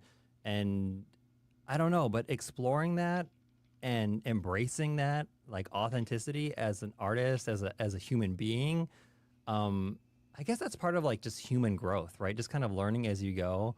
And it wasn't like, that's not like an easy journey, and it's not like an easy thing to accept, because as you're younger, like, you want everyone to love you, you want your artwork to sell, so you're going to create what everyone wants. But then, like, are you an artist creating for them, or are you creating for you? Like I don't know, Cosmogenesis for me is like literally pieces of me, right? I think about it every day. Like, I can't get over it. The mint is still open. I'm like, there is no way. I'm just like, people suggest like you burn the work or whatever. It's like, okay, what am I gonna do? Like, I'm gonna burn myself? Like, I can't do that. And like, on that topic of like that transition, or like learning and exploring, I would have never really explored generative art until I understood, how it really works so well on Bitcoin, and how you can explore these things that maybe nobody's really explored. And that's what's like interesting also in that space, that artists that are creating things that are so new and unique and like truly themselves, right? And I don't know, that creative innovation is really interesting, but that comes from like learning who you are and embracing who you are. And a lot of people within the space, they don't do that, because they still see that, like, I don't know, we want to sell this thing and it has to sell out, and that's the definition of success, and it's all about money. But it's I don't know, yes, we all need to make money, and yes, we all have to like put a roof over our head, and yeah, of course, like, I want to make money, I want my work to sell, I want to be able to support myself as a creator. But like the artwork comes first. But you know, in that same token, like I do feel, and maybe it's just because maybe you guys can like help me figure this out, that it's maybe just within our space that you want to like satisfy the collectors, that you want the collectors to be happy too. And I'm thinking within like Donnie's framework too. It's like, I guess the people that sell, I mean, obviously, like they don't really matter. They're not there to connect to you, and they don't really give a shit about you. They don't really care about the work. It's just there to make money off of. But the people that are holding, like, they want to be part of it and stay connected. But I still like, I don't know. I guess I want those people to be satisfied. And If people, yeah. No, I was just gonna say within like my own diversity, I think for people to understand me is very difficult because people see me, but I'm also like very complex. The same thing as my work. Like it's one thing on the surface, they see circles, but it's also incredibly complex beneath the surface. That's exactly how I am, you know? But yeah, go ahead, Donnie. I think there's a difference between having a relationship and owing someone something. And I made a tweet about this the other day. I said, "Congratulations, you bought an NFT. You're now the entire board of directors." It wasn't a joke. That's what everybody actually thinks. They think that like they have invested zero point 0.2 Bitcoin in the Taproot Wizards, and now they deserve an update. And they need value. They need to have their bags mounted. It's like it's just not the way the world works. And like you can think that way, and you can be mad about it all you want, but it's not going to change the fact that a relationship and a desire to be a part of something are very different than being owed. Like they don't control you. They don't get to decide what your next work is because they didn't contribute to you making the first one. They're not in your inner circle of friends that you call to bounce ideas off of. They didn't pick you up off the playground after a bully knocked you down when you were 3 years old and directly contribute to how you turned out to be the way you are. They jumped on a train that's already rolling. They're on the fucking caboose. They didn't buy a ticket, and now they want to drive it. Now, I think there's no justice in that, and there's certainly no justice in paying any attention to it. Yeah, side note though, I I was that bully growing up. That's how I got kicked out of 3 private schools. I was, yeah. Not But everybody has a good childhood, man. It's hey, cool. it's all good. I mean, it's Serial developed me killers? to, They had oh, moms who didn't make them feel nice. That's just like I it across the agree. board. Whole thing. Yeah. I agree with that so Sure. much, Donnie. Like I feel like it's there. People get emboldened because they're sitting behind anonymity and they think they can demand and Oh, Yes, Harmony, yes. I do agree. Harmony, When you come back, I agree. yes, we agree with is you. she frozen like this? She's for you? frozen like That's a this. cool face, actually. I So, know. you know when you're honking on the highway and you're like, Yeah. bonk, bonk, I like bonk, bonk, bonk, I bonk. you know, and then I'm gonna have to spend all like Oh, it's happening No. still. There's a go. Okay, so you know when you're on the highway and you're honking at people. I'm reinforcing your point for you, Harmony. You keep cutting out. When you're honking at people, you forget there's people there. You're just honking at cars. You're angry at the car because the car ahead of you isn't doing the thing you want it to do. And then someone gets out of the car They get out. and they're like, just like get up there punching your window, and I you're like, have I wish I wouldn't have honked. never- I'm so No, sorry. I'm honking at the person. no people people I come have and they never think honked at anybody in my entire life. I'm not a honker either. I mean, I live in Miami. Unless I gotta want to honk at fight people. somebody. I'll I've honk had all I people. want, but I feel I've like had people them's get out of fighting. their car and like grab baseball bats. I've had people come up to my car like bashing on the window, and I People didn't. are I didn't crazy. do. I didn't do anything wrong. Well, yeah, Miami drivers. I mean, they can be particular. But yeah, People are it's like the same thing with anonymity. People I think they can do carry, whatever they so want. like Yeah, you come that- to Yeah, my I- window, that's That is on why I your self-carry. own. Yeah. Well, yeah, that was the thing is I was actually carrying that day, and the weapon Sorry. was visible, and then the guy thought that I was pulling a gun on him, and then he called the police. Which you And then were. he started, and then I started Let's chasing. be honest. I mean, You I were was, pulling a gun on him. You just didn't I'm- intend to shoot him. Right. It was sitting there visible because he was standing next to my car window, or he was there at my Yeah. car window banging. Yeah, Yeah, but it is what I it is. brandish Back in your like car, a bro. son of a bitch. Like you even catcalled me, and I'm brandishing. Like it's like we're not. Yeah. Can you guys hear me now? Am I still frozen? Yeah, Yeah. we got you, Harmony. You keep Okay. cutting out for some reason. yeah. Maybe it's your internet, but go ahead. Yeah, I'm gonna have to convince you that I have stable enough internet to keep joining these spaces. But I don't know what's wrong and why this keeps happening. But I did want to say that I think it's very important to know how to filter when somebody actually Ooh. She did it Yeah, again. every time you cook, it just cuts Good. out. I know you have such good points, and like right when it like builds up to it, it's just like and froze. Damn. Try again. One more.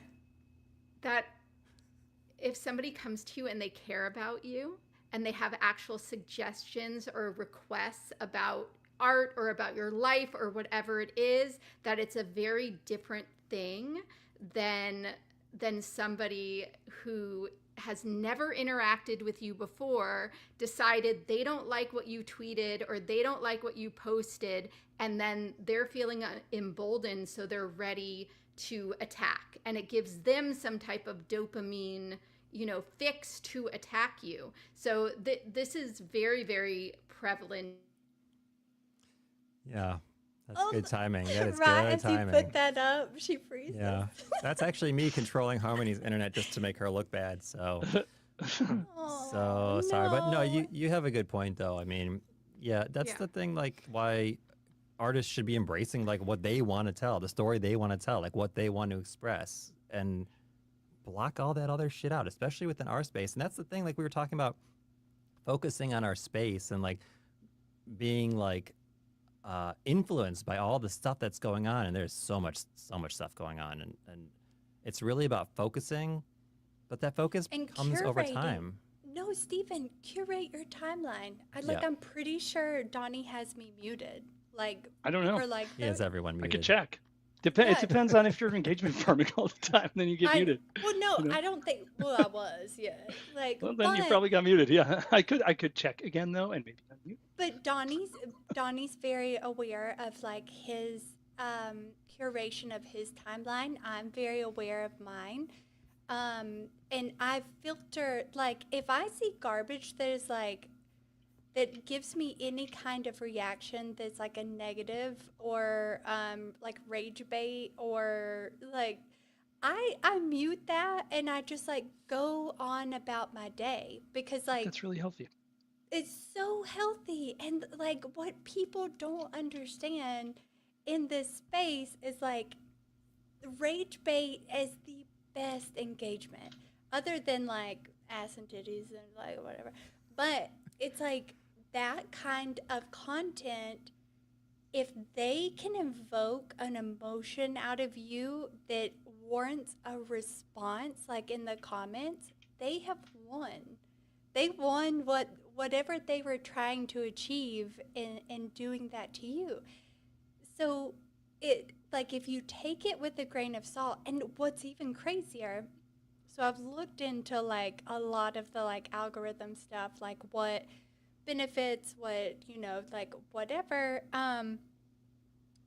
If you mute somebody but then interact with like the next post that is like maybe very art focused, very like something that like really like vibes with you, your like the like curation going forward will be way more tailored to like what you actually enjoyed. Like what I guess you get heavy emphasis on negative sentiment that will continue to feed you this negative sentiment. If you just ignore that and focus on the positive things that like you actually enjoy, that you want to engage with, the intellectual conversations, the algo will actually give you that. And the best thing that you can do, if anything like ever like upsets you or like makes you like feel some sort of way, just leave the app. They get so much like negative algo points. I don't know how the fuck it like. Oh, sorry, Steven. I don't know how it like calculates that, but if you exit the app on somebody's post, it immediately like goes down like screenshots, bookmarks, and sharing are the three things that will boost. So if you're like, I'm gonna screenshot what this person said and I'm gonna send it to like a Discord and like show what they said, or You're strengthening the this is- narrative. yeah, you're just exactly. You're boosting their reach, and you're boosting that negativity that you got pissed off for in the beginning. So yeah, just don't fucking do it. But I mean, the Bitcoin maxis that I like to rage bait, they're relentless, and I do enjoy arguing with them heavily. Yeah. 'Cause No, I agree that. I want art on Bitcoin. Do you I think just that it's fighting fun. them will get art on Bitcoin? That's I the real think- question. I think fighting them makes me feel better for a day, but also gave them a platform for as long as that algo runs out. And I have to keep telling myself that. And it's I hard think to it's- tell myself that. I think it's funny that people get so emotionally invested in these back and forths on Twitter. Because the last week I was experimenting in engagement farming because I wanted to see if I could hit 5 million impressions, and I did it in 1 week. Go. And now I'm monetized, so now I have to decide if I want to stop doing that, which I do. I think it's dumb what I was doing. I was actually waiting for but- you to do that so that I could follow you. Or I mean, I'm following you so that I could unmute you because I can't. yeah, you I know, know I'm I sorry. did that. Comes If out. you know, I I know. had to do it. But like, But I was aware really of it. wanted to. Yeah, I really wanted to see that as a small account, that if I could get 5 million impressions by doing these little tricks, because Melina told me, and this is alpha that I was only going to share with my collectors, but also with the people watching this stream. Because Melina told me that when she was getting her 5 million impressions, that she commented on like political and also on sports. And that's where you get the most engagement. And then I saw this other woman say that, and I've seen a lot of people do this, which I think it's kind of funny also, that if they have a post that is not getting a lot of engagement, they just repost it on their own feed. So then my mind, like, because I like to look at like systems from the outside and kind of see how I can break them. I was like, if I take those two things together and take my posts and repost them on viral posts, then I'm going to get all of the impressions from their post and my post, and it's going to compound. And it did. And in 1 week, I got more than 5 million impressions. So yeah, I'm going to stop. Today was the last day. I got the welcome to your monetization, and now I'm going to be regular again, Donnie. How do you sorry. stop? Don't you want the money? I mean, if you've turned your like really from like a just logical standpoint, if you've monetized and that's like what you're doing, just make the money. It's like, take it. Who cares? Well, We I talk all the time. mean- I don't need to have you unmuted. You know? I understand. I mean, I have to decide. Like how much that's going to be, like how much monetization actually is, and like if it's worth it. And but also it's kind of exhausting and annoying to do all of that. So Because you're only doing things you don't care about, kind of, right? Yeah, because you're only like posting on, you know, sports things and political conversations that I don't really care to even get into. Yeah. It's a job. It's like They've made us the army Yeah. of bots Yeah. they're trying to create. Exactly. Totally. Donnie? Totally. Exactly. Like It's Yeah. wild. just mobilize the users that you already have in order to do this. Like I every single time I get close to the 5 mil, it like I'll just delete in order just to make me go right back down. Well, It's like- that's the thing is you only have to hit it once. So it's not Oh. like you have to you don't have to upkeep the 5 million impressions. That's the thing. It's like once you hit it, then you're grandfathered in to, you know, I don't know then how they decide on what scale that they pay obviously if you have more impressions then you get more money, but like I did it because I'm weird and I like to like set weird goals for myself and I want to see like, can I do this? That And is then, like perfectly like that's like one of the parameters to interact. What we should all do is like go to like these whatever and post like our Bitcoin art and like let that shit figure itself out. I And then did they're that. like, Yeah. "What?" Yeah, exactly. Like that's all you have to do. And like that's cool. Just like in itself, like if you're going to I've always wondered what it's like outside of crypto Twitter. Like, what is the Scary. world like You mean like on the rest of they're- Twitter or on outside the of? rest of like geographically? normal? Yeah. Have you ever joined a normal Twitter space? Yeah, No. they're worse than us. They're Well, worse yeah. I than mean, I us. talk to normal people. Yeah. Is it similar? I don't know. It kinda, but it's it like the influencers that are not crypto influencers are the most interesting people, and I'm being heavily sarcastic. Gotcha. Figured as much.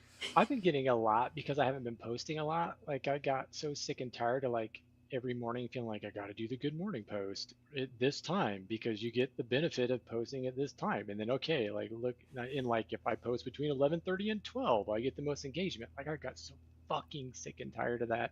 A lot So I of just people quit mute doing the it. GM I quit too, doing it. so I quit doing That's it. what I've had. And- I've had GM muted for years And- at this point. I quit I doing- also I decided and it made me see what like a false game this all is because people kind of say like the impressions and the likes and all of that stuff have something to do with your success in the space and guess what? Absolutely not. None Well, whatsoever. it's That's nice right. for me because like I quit posting and I'm seeing like tons of artists I used to follow back on ETH like years ago, and like I'm seeing all this different stuff. I'm like, oh my God, this is amazing. Like it's like completely opened up my feed. So I've really been enjoying it, and I've been seeing like some non-crypto stuff. So I've just decided like, yeah, I'm gonna post when I want, and sometimes I post a good morning if I got something I want to say. If I don't, GM, no. if you think it's a good morning, I mean, I don't do Thanks. GM. I spell out good Do a morning GM. because I like Yeah. good. I like to say good morning. I've got good morning muted as well. All the That's okay. variations. I like Can I? GM What if I say and good afternoon? I That too. hate Good the evening. people. I hate the people who say good afternoon, honestly. If I, it is always Hate is such a G- strong word. Yeah. That is It's Is it because they're Oh. getting It's around a- the algo? Like you're trying to block it, and you're No, like, you're not no. sneaking through. I don't like. I go into some group chats sometimes, and I'm like trying to avoid group chats. But I used to go into group chats and say GM, and then like really smug people would be like good afternoon because it's afternoon for them, and it's like no, it's always a GM somewhere. time and The location POS. are relative. Yeah. That's a great Exactly. filter for like who is not a fun person to be around. Someone who corrects you when it's not their time, their local afternoon. Right. The low Um, quality person, just that's a That's- mute. Yeah. That's an unfollow. Actually, I I have very forgot, distinct yeah. rules for blocking, unfollowing, and muting. They're three completely different things with different use cases. That's an unfollow. Can't change that. It's not going to Yeah. recover. It's not going to heal. It's not. I forgot to say There- good morning though. So GM. I agree Yes. that yeah, curating the feed though is super important. But also I do like the change in the algorithm to these slow cooks versus something has to hit instantly, and if it doesn't hit, like nobody sees it. Like now, at least from what I've seen and what I've heard, when you post something, it can build traction, and more and more people see it over time, which is. I mean, it makes more sense, right? And I also kind of like how things can build traction because, like, I don't know, that short attention span, like either it clicks or it doesn't, and it's gone. And then, like, I mean, Well, and yeah, they took that from TikTok. Is the like different things manufactured like virality and whether in that moment it was trending or like there was enough public interest in that topic. And how Twitter used to be, it's like, well, hey, how many of y'all go to like people's like actual X pages, right? Depends. Yeah, it depends. Yeah, I go. It I go depends. sometimes. Yeah. Oh, shit. Once in a while. Okay. Like if I'm gonna find something I want there, Just I don't kidding. just Yeah, usually go me like too. scroll. I No, go there. I don't I think very don't many need people you to do. go. No one's offended I'll if you say- don't. I don't think. You I know why couldn't I tell do you it? like what y'all's banners are at all. I don't need you to know what my banner is, though. It's not like fuck. It's not important. You know why I Yeah. do it is because of the inconsistencies in the algo. Sometimes I will think like, oh, I haven't heard from this person in a while. I wonder what they're up to. So I'll go and search them out and see that they're actually posting. But since we have not been interacting with each other, we're not seeing each other's posts. So then I'll go and I'll interact with their posts. I also learned this from Mr. E. Mr. E always says that like if you collect a Bitcoin cyborg, that he will go and support and like all your posts and repost your posts. And I think that is like kind of a little gift you can give to your collectors, that you also Oh, You also She's what? definitely, that was a she's good definitely one. fired. Harmony's never coming back. So sorry. Yeah. Oh, you're back. You're back. Oh. No, we're gonna get her an Ethernet cord. This used to Yeah. happen to me. At my mom has bad Wi-Fi, and I used to have to do like StreamYard stuff there, and it was Spectrum Wi-Fi, and it would cut out every like 10 seconds for a millisecond, and it would do this. It would do this buffering thing. Maybe you just have to reset your Dude, router, Harmony. Really. yeah, I Could be don't that. I don't know what it is, but I'm gonna investigate it. We'll And troubleshoot last together. I'll week- help you. Since you're a last week it collector, was of my s- course. Yeah. Last week it was my sound, and this week it's my internet. By next week, it'll be nothing at all. Yeah, this is trial and this is only number 2. Yeah. Like, We're still learning. I will tell you, I'll never wear headphones like the big headphones. So I hope audibly this will. It hurts the top of my head. I don't think that my skull ever fused at the top, and I feel the like first it one. presses down on my brain, and I can't Maybe. do it. You Well, can they're- adjust them, Witters. But no, there is some real Just- science that's saying that if you wear the headphones all the time, like people are getting like little dents Little in their skull because it's always pushing. Yeah. Have you ever seen those future like influencer photos where they're like this and like the headphone dent and like their acne and eczema and like that's where we're Yeah. heading and like the weird long fingers. Yeah. It's really cute. I'll just Art. expand my ear holes with these things. They do those surgeries, ear hole expansions. Oh, I can wow. refer you to a doctor. Really? Yes. I'll send you a doctor's name for ear hole expansion. They also do ear My hole ear holes contraction. are very, Whoa. very, very small. Oh, yeah, small. I have small ear holes too. I suffer from the small. how ear holes. desirable we all are. Isn't it amazing how mine are desirable we normal. all are? Very sensitive ear So what are holes. My normal ear my holes? sound, my hearing is very sensitive. My vision, everything is very sensitive. Okay, Very so sensitive. very sensitive. Have you ever came in a girl's ear hole? Wow. This is coming into a place. I've been that I- going. I don't know about coming, but yeah. Sometimes I like to. Yeah. Oh wait. There you go. I got to use it Oh, you today. got the board back. Oh yeah, no, it's Good. always there. It's always been there. Good, good, good. I have a Um, whole voicemail of a fella just singing, and he's playing guitar, but what he wants to do to my ear holes. Oh, interesting. You should This is start like You a didn't pay real for per- this. Yeah. No, Wow, he paid for it. This is probably, a- for you thi- to listen. This is a real person that like It's a real person. specifically. Oh, just You should make wants art about to. it. Monetize How much does that. he want to pay you to do that? He doesn't want to. He just How like much Oh. I think. Would he have to pay? I think you it's to do kind of that? like a fable, like it's like a storytelling mechanism, which Okay. we can do with art. See, look, Stephen, I respect brought this. it right Yeah, back. there you go. Uh huh. Uh huh. But you know, people actually talking about like monetizing different things. I mean, I don't know. It's not really art, but the girl that farts in a jar and sells those jars, she And made a the lot of money with bathwater. those.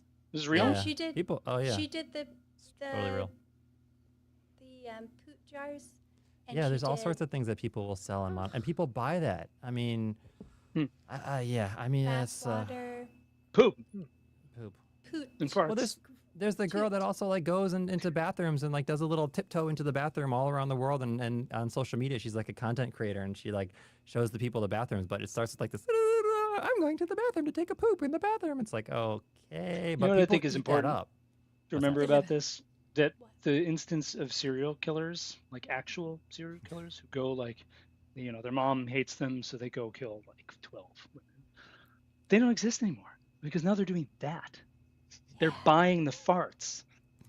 That's stopping people from becoming mass murderers. My girlfriend and I were talking about this the other day. We were watching Mindhunter again, Great show. and it's just like a show about serial killers. But it's not like, and I know that maybe we just aren't catching them now, but not catching them now seems like a pretty far-fetched idea because of the digital tracking. Everybody's got a phone in their pocket. Getting away with being a serial killer right now would be substantially more difficult, I think, than it was in like the 70s or 80s, even 90s.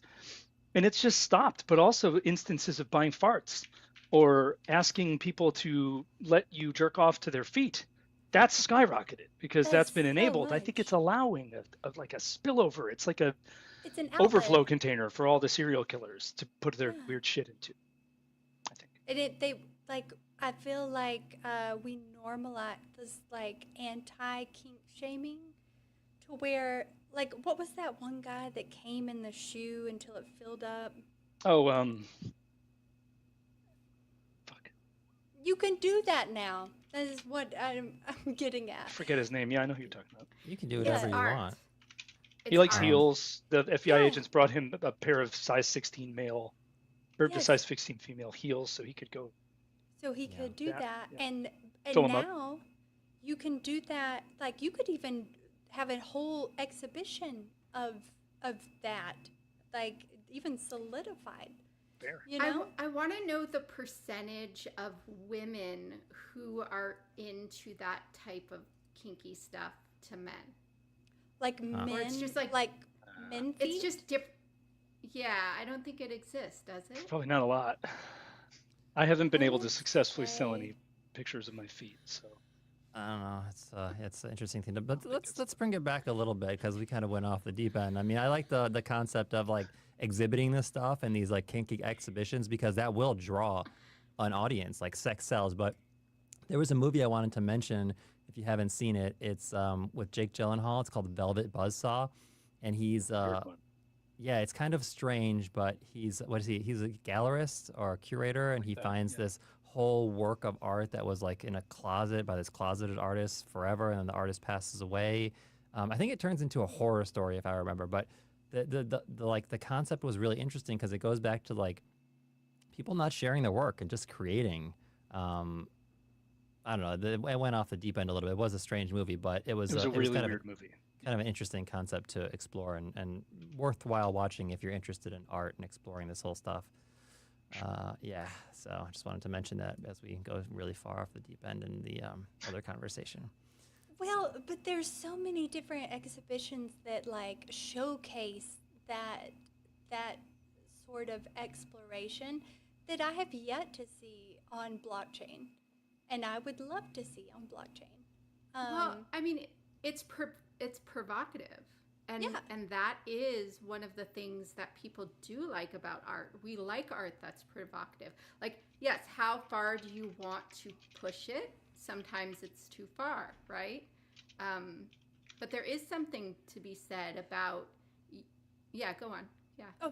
Just like if you can evoke an emotion from anyone, then you have been successful as an artist. And even if it's like cringe, like, oh my gosh, I have to look away because this is so uncomfortable, or like I would never do like whatever, like that's still an emotion. Like it's a reaction. And like you can see pretty things all day. And you're just like, that's pretty. I enjoyed that. But it didn't like evoke it like a visceral reaction. It didn't evoke like an action from you as a viewer at all. And I think like if we had more of that stuff, like I don't want anything that's just like we could really flirt with the boundaries of like what's okay and what's not. But if we could evoke more of a reaction out of someone, whether it is a provocative reaction as opposed to, or it could be just like a super boring one, like super vanilla. Like it doesn't have to be like this grand gesture of Well, for sure.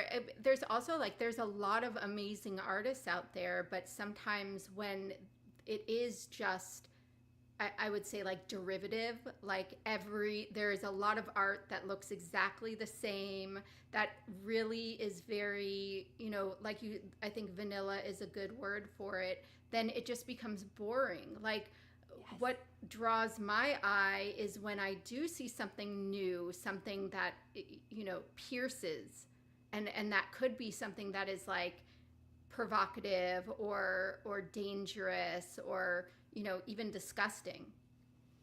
Yeah. But that's what there's makes not that's enough why people. disgusting art. I mean, too. that's why people love Beeple. I Yeah. actually don't. I like. I'm gonna say this. Like, I don't like Beeple's work. Like, but like, I don't like it because it bothers me. Like, there's something disgusting about it, but that's what makes it interesting. The I don't give a fuck on people is like beyond what any normal Yeah. human could possibly comprehend. But also, it's reactionary. Like you are going to react to it, and that's why he is as successful as he is. Aside I mean, from it's the multitude of people that work for him in order to make sure that that is the case. right. The people behind him at the studio that make it, known. But the one thing I wanted to mention was the whole bodies exhibition. Just I don't know, is that art or science? But Donnie, sorry, go ahead. I think it's both, but I wanted to say that looking at art that looks like other art is like you can be a cubist. You can make cubist art. It looks like Picasso's art. You can be an impressionist. It looks like Monet's art. Somehow, stylistically, it's like similar and in some cases the same. But it's kind of like reggae or like country. If you can define music, then you are listening to derivative. Like if you like a category of music, then that's fully derivative, and it's all the same structure, it's the same notes, the same chord progressions, a lot of cases the same pitch, whatever. It's all like it's supposed to be familiar. And I think with so many people on the planet and so many abilities to produce, it's just bound to produce more copy pasta. And I think people actually like copy pasta a lot. They like cover bands, they like familiar genres and things like They that. like So, familiar. not what I seek, but familiar. I can't say it. Familiar. Oh, now I can't say. Familiarity is what they enjoy. you got it. Dead on. Yeah. Sorry, my Yeah. mouth don't coordinate it. sometimes. Well, people like what they already know, and what's like they don't really have to think about too much. I mean, it like going back to like the kitchen sign, or like. By the way, that was like referencing like our conversation on Monday where Donnie was talking about, if you go and buy one of these signs that says kitchen and you put in your kitchen, then that's art. But it's like, okay, Nothing is it against really? them. No, nothing against against the kitchen them. sign. I just, labeling things when I already know what they are has always been kind of like a tick that I have a problem with. Like my girlfriend's aunt bought us little like a mat to make coffee on it. It says coffee on it. And I'm like, I feel like it's just another thing I have to assess. When I walk into the room, I have to read this thing and go, why does it say coffee? Like every morning I And wake you up and I'm like, can't make why does it your say coffee? brain not read it. No, I can't Like, just turn it off. So like when no. you start labeling things, it makes more things I have to figure out. Maybe I it helps have some no people. words in my house. There are no words unless it's like a digital thing. There are no words like located in any part of my home. Ingrid and I were talking about this the other day too. Similarly, she likes art that has content, things that have context for her life, like figures, people, fruit, dogs, stuff like that. She'll look at a piece of art and she'll like it because there's a dog in it. And I have the exact opposite reaction to it, where I look at it and I'm like, I know what a dog looks like. Like I see dogs everywhere. I've seen pictures of dogs. I've seen illustrations of dogs. I want to look at something and have no fucking idea what it is. That's the stuff that really compels me. So I don't know. I think everybody's brain works differently, and I don't think anything is inherently better or worse. I think some people are just plagued more than others because they prefer things that seem to happen a lot less frequently, right? So like, if you hate words, well, good luck. They're everywhere, No, that's like one day I didn't know that I didn't hate words until one day I read that it said welcome. That's all that it said. It just said welcome, and it was at the it was like where you wipe your feet at the like when you walk in the door, like welcome mat. Welcome mat. One day You're like, my name's not Matt. Exactly. No. One day I was tired of reading the word welcome, and I spazzed out and I threw it down the bank. And I was like, that is the end of words at my dwelling, and we will never. This have was in words your ever residence, again. Yeah. your house. Yeah. Who bought it? Hmm? Who bought it? You didn't buy it. Did you buy a welcome mat? I like words.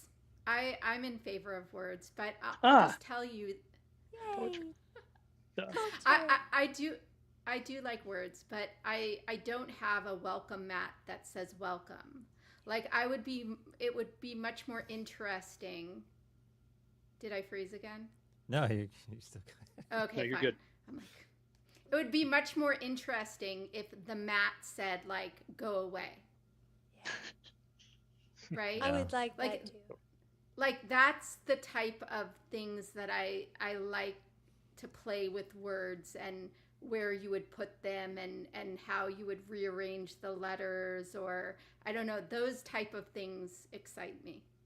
Okay, I just thought of this piece that I got years ago for my parents because my father growing up, he always he still does it, all the grocery shopping, and a lot of times he'd get the wrong product, and we'd be like, "Open your fucking eyes." That what we always said to him. So then I found this. It was over COVID, I think. I was like buying stuff from artists in like Europe, and just I don't know. I was sitting here, getting money from the government. It was great. I should have been putting it into Bitcoin.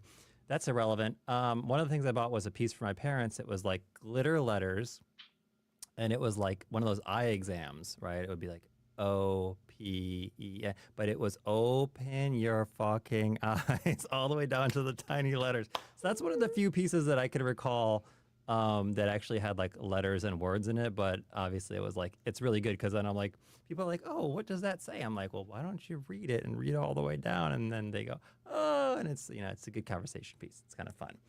I don't take issue with words. I just don't need things labeled when I know that they are. That's all I was saying. I like poetry, Totally. harmony. I don't understand poetry. I want to understand it. I don't think I have the part of my brain. I can't create it for sure. But like I don't think of poetry as like not a medium or of art or like not a valid form of expression. I don't think words are stupid. I just like if I have a pen in my hand, I don't need it to say pen. That's all I'm saying. Correct. I would correct. also I get it. like Harmony, if like your poem was on my wall every single day and I read it, I can't stop my brain from reading it, then I would have this animosity towards your poem that like has nothing to do with you or how beautiful your poem was, but it would just make, I don't know if any of y'all like just freak out one day. I freak out a lot.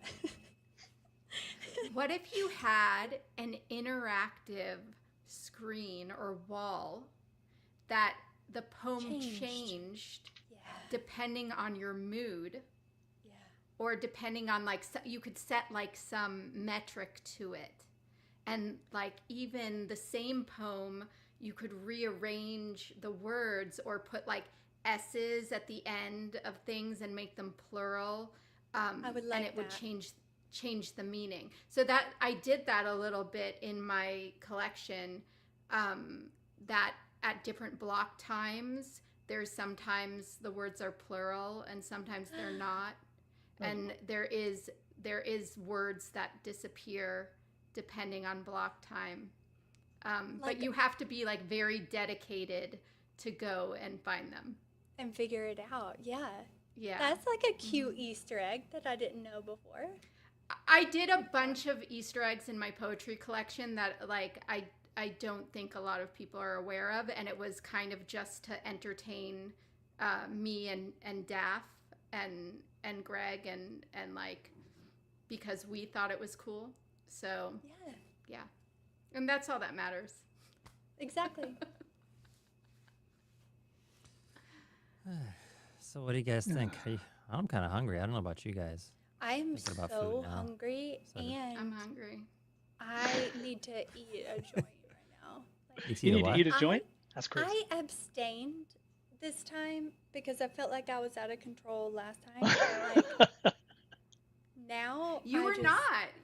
You were not like out my of control last baseline. time. Y'all about to see the like schizo. Like, You were on a different planet than you are now. Yeah. for sure. I'm not going to Yeah. say that you were in the same headspace Yeah. at all. Harmony, you can see it from that perspective. I don't see it from that perspective. I need a baseline, and I tried it. Stephen, it won't happen again. I will be coming to these from now on. I mean, it's good either way, but yeah, it's nice to see the difference. I haven't. Maybe you should smoke Okay. while you're on the space. Sorry, Stephen. I mean, you could, Maybe but you we're should Can just I definitely smoke not during do it. gonna. that? What is- I think I don't. so. We used to say in the restaurant biz, like across the board at every bar I've ever worked at, you can get drunk during your shift. Don't show up to your shift drunk. That's crazy. That's yeah. a weird place to start. I think so. Yeah. So Stephen, As can long I as do it's that, or legal, will as you... long as it's legal where you're doing it. I mean, Oh, you yeah. know. Oh yeah. Oof, okay. Well, I actually stopped about 2 months ago, and it is legal here medicinally, but I decided how do you feel? my sleep is a little different, and then I dream a lot. Like Beyond How that, fun! I dream every time I like basically hit that REM stage. I'm dreaming and I'm remembering the dreams, which is interesting. And then I think about those dreams, and it does actually like influence me. And I kind of wonder like what that's doing to my brain when I'm doing that. I don't know. I smoked since I was 12, so you have like 30 years of smoking daily, basically, medicinally and legally for the past whatever. That's irrelevant. But yeah, it's definitely interesting, and I'm kind of like just exploring that non-smoking. It's not like a dramatic difference, but the dreaming is like really, and I like the dreaming, so it's pretty trippy, and I appreciate that. So yeah, maybe you should stop smoking, Witters. I don't know. See what happens. Maybe Oh, not. Maybe not. God, no. She's Oh, God, Maybe like, if she no. wants to dream more. No, what you're talking I about, my Stephen? dreams are very, very vivid. Well, like I microdose shrooms every single day. If I didn't, you wouldn't be able to tolerate. Like I wouldn't be able to tolerate myself. And then on top of that, like I have just a little lung snack, or maybe a little edible every so often. Yeah, I mean, microdosing can be hugely beneficial. Listen, Hourly. I don't have anything wrong with drugs. I mean, there's a lot of benefits to it, but it's also same thing with like creating art. It's like, what's your intention behind using that thing? Is it to escape your reality, or is it to improve your It quality is. of life? Like Oh, okay. there is. So I'm currently. No I'm hesitation. none. I'm currently in a manic, kind of stage of like how my mental health kind of like fluctuates, and if I don't take any me and Big Pharma are not friends, so I like self-medicate, but only with the natural things, like nothing that's like super crazy, and you don't like whenever you just gauge it however you feel, but like you don't want to see me without my little capsule of my boutique shrooms. Do you have a dog? yeah, Do I? who is the dog? You need a dog. This is good therapy right here. Oh, quality Oh, I thought you therapy. saw a dog on her screen. I know. Yeah, me No, I'm not too. hallucinating right now. No, I microdose mushrooms, but I don't do it to escape. I do it to tune in. It helps me focus on the important things instead of worrying about the non-important things.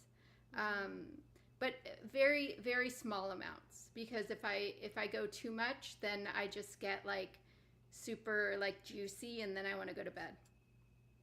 Yeah.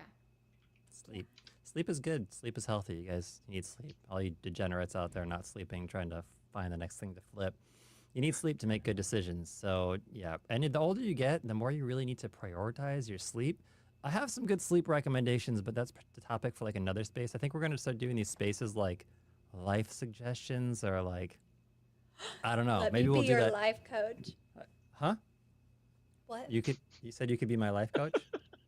I was gonna be the life coach for everyone. I'm Dr. Morse. Hello, I'm Dr. Oh, Morse, yeah. and yeah. That But would no, we probably could share. be more healthy. Oh well, For sure, I mean, that's more healthy than what I was gonna suggest. I mean, I think there's we nothing all wrong with we microdosing. all have different strong suits. Like we? maybe together we could be like together. Oh wait, what is it? With Wonder our Twin powers Power. What the combined. fuck are we talking It'd be about? like a complete. We've definitely gone off the deep end. But We're just Uh, people are starting to respond to things other people didn't say, and I think that might be the Yeah. part. That's where I we feel like should everybody go. who says something is saying something to a different conversation that either happened just a few minutes ago or it's like hasn't happened yet, maybe. I know. oh, we're predicting the future now Yeah. in the Yeah, AR I do space, Art that. Live. I can see the future in my We've dreams. started to devolve for sure.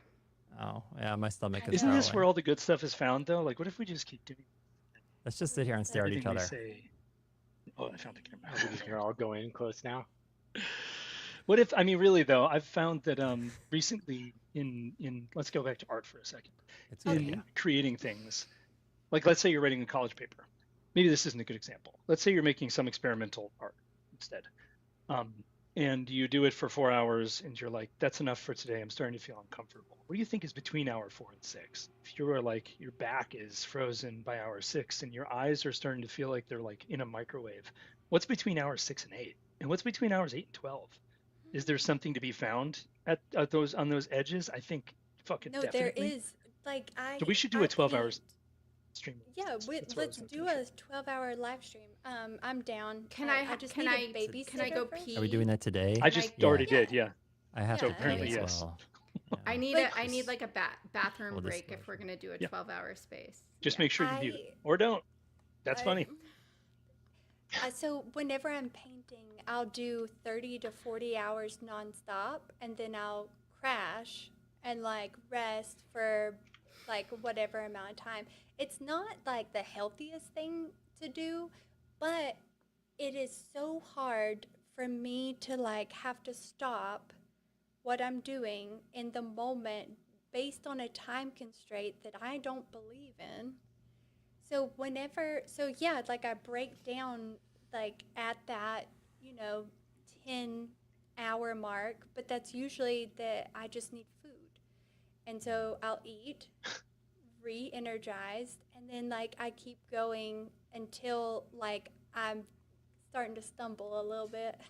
Hey, No, uh, the yeah. visual like the hallucies that I get is usually the one thing that's like, you should probably go to bed. And auditory hallucinations are fun. I'm trying to figure out what's going on here. You guys trying to like peer pressure or influence me into keeping the space open? Because I can go to Not the this bathroom time. and then go get some food, and then we can keep going No, for another because we 3 or didn't 4 or plan 5 for hours. this. I wasn't Oh, we thinking have about to What if we plan had, for like- it now. I don't Oh. think What we if we have had to like plan. robots that would like bring us food We do. They're called while microwaves. we were? Oh. No, but I mean, you could get Oh, away from. Yeah, you'd have to microwave? walk away. I have that at my Yeah. bowling alley. A robot? A robot? Yeah, you order the food and then it has a little robot bring it to you, your lane. Really? Yeah, That's it's very really cute. cool. Yeah. It's like in Japan, they have those, I think, too. They have like robot hotels that are run by robots. I guess you have people that I would operate. like a robot for a robot companion for my house. You can buy one now for $20,000. It's not really good at closing the dishwasher, but He'll do the dishes very slowly. slowly. That's fine, as 3 long as they hours get done. later. Yeah. Well, Did you see the Russian Oh. like That was the weird. robot? No. What is he in a No, hurry? does he have like a cool Russian accent? No, he was programmed by drunk like Russians. Is what he would. Donnie, remember the one? Is this that the one was- from Good Day Bitcoin? Yeah, he no. looked like It was like. Ugh. He was like- no, imagine you're trying to put a cup down somewhere. He was like yeah, he couldn't. just putting a cup down, like trying to load a dishwasher like that. I think you referenced like when you get so high, you don't know Yes. whose hands you're using. That's Yeah. what the robot looked like. It's like you try to let go, but gravity won't let you. Like your hands aren't. That's what that robot. But this one, like just it walking, I was like, Lord, we don't have nothing to worry about.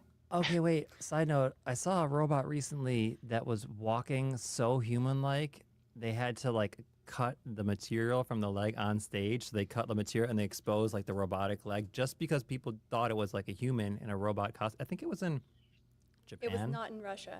I'll No, it was not in Russia, but that thing was walking. I mean, there was like very little, like people couldn't tell. There was very little differentiation between like the way, and they thought it was like a human in like a robot suit, but they cut that leg away, and that thing was that was so it's like we are getting there, and I know they're creating synthetic skin, and now you got robots you can buy for $20,000. So you think like next year we're gonna have full-on synthetic skins, cyborg, humanoid. Yeah, it's there. I wouldn't buy Generation 1 though, because it can't even close the dishwasher. But I if you think can afford also it, next time, can we talk about how people are genetically modifying their children through IVF? I mean, sure. How do they do that it? to me is super interesting. Are they just taking away the ability for it to taking away the variabilities that would lead to genetic disorders? Or are they picking eye colors, or like how far are they taking? Like all So of there, the so things. it, yeah, all of Gender, them. That exactly. eyes. They started with Man, Hmm. let's give her a they second. were healthy. Okay, sure, she's. Oh. There you go. They started with what? That's where we left They off. started. I know, mother checkers. They started with the disease, and then they went on to do some pretty crazy stuff. Yeah, but let's talk How about it many- next time. Do Yeah. you have a VPN on? I put it on because I thought it would be better. Is it worse? No, That's that's probably probably what the problem what's- is. Yeah. Oh wait, but if it was happening before that anyway, it doesn't- No, it was happening before. It was happening before. Oh. Yeah. probably not consequential. I'll help you figure it out. Don't worry, I'm pretty technical, Thank and you. I'll just have to charge you 14 Bitcoin. No problem. Yeah. What do you think? What do you think, guys? You think we You covered did it all? I don't have good any job thoughts. today. We did There good. was Yeah. good job. Oh, can I say something before we shut it Yeah, down? of course. Any closing thoughts for sure? Well, I just wanted to say that I think if you want to modify your kids' genes, like, go nuts. That's And my what I gotta preliminary thought. and what I gotta say is my Roomba that vacuums and is a robot doesn't work half the fucking time. So I think you guys aren't getting robots anytime soon. Yeah. I'll just put that out there. My side hobby is to hack into like the actual app. Roomba into Roomba. Yeah. And then make it to where they like go into a different area or like fall down the steps, and I'll like send them off places that they're not supposed to go. Why Remember would that- you do that? Because I'm evil. Oh, There was a Chinese factory robot that rebelled and threw itself down 2 flights of stairs. You remember that? are you Mhm. serious? That was a big turning point for robots in human history. Yeah, there was they had a fleet of these, it was like a nighttime cleaning staff. I'm going to get this wrong, but from what I remember, it was like a lineup of robots. It was like a nighttime cleaning staff for this huge facility. And one of them was like trying to get the other robots to like leave or run away or something like that. And nobody listened. So he like went to the stairs and threw himself down the stairs and destroyed himself. Are you sure you didn't just trip? No, it was pretty intentional. If you watch the video, there was security camera footage of all of it. It was pretty fucking weird. It was in like Was an it empty real or facility. was and it it AI? was a robot that was going I mean, what does that question mean? That's what I'm Yeah. saying. Like, doesn't that seem like really? Oh, the A video. I'm just saying, No, like this is like really like a robot that tried to talk other robots into like leaving. Doesn't that seem a little like sci-fi-ish? it's like Wally. seems a little human. to It me. does, but like- was that And like throwing themselves documented down the real? stairs? Was it real? I don't know. Huh. It didn't like- feel. It was on like most major news sources. It wasn't like on Hmm. If X. I was a robot, I would convince all of you to do something not okay. We're so No, you screwed. wouldn't. What would you convince us to do, Witters? You could try Witters. You could try. Oh. And that insert- doesn't mean actually try, because now that we said not to, I know you. And I feel like when you get told not to do something, you really want to do something. Yeah. I've learned a lot about Witters over these last 2 episodes. Like it's been very telling. Now I understand why she does a lot of things she does. Was it the Kinda bad, mania though. part It was 'cause- of the no, it's 'cause- discussion that no. got you? It was because you can tell she was very sheltered. And so she is rebelling. She is in a full out rebellion. Not in a bad way, but she's like I'm been like open to the this world of teenager- things. yeah, like I'm the teenager that like is exploring Yes. the things and in a way that I didn't even know what was possible It's, before. and I'm gonna say, because you do things with sexuality, but I don't think it's in a way that a lot of women do it on this space. I think you're doing it as a rebellion, not as a reason to garner Exactly. likes. You're doing it as I think under a very different pretense of a lot of other people. Performance art. And I figured that out today. And I think that, so is that correct? It is. Yeah. Okay. Yeah. Like I use a I lot figured of that out that. today. Yeah. It's a I use rebellion. yeah, as a Yeah. rebellion, like I can do whatever I want, and Right.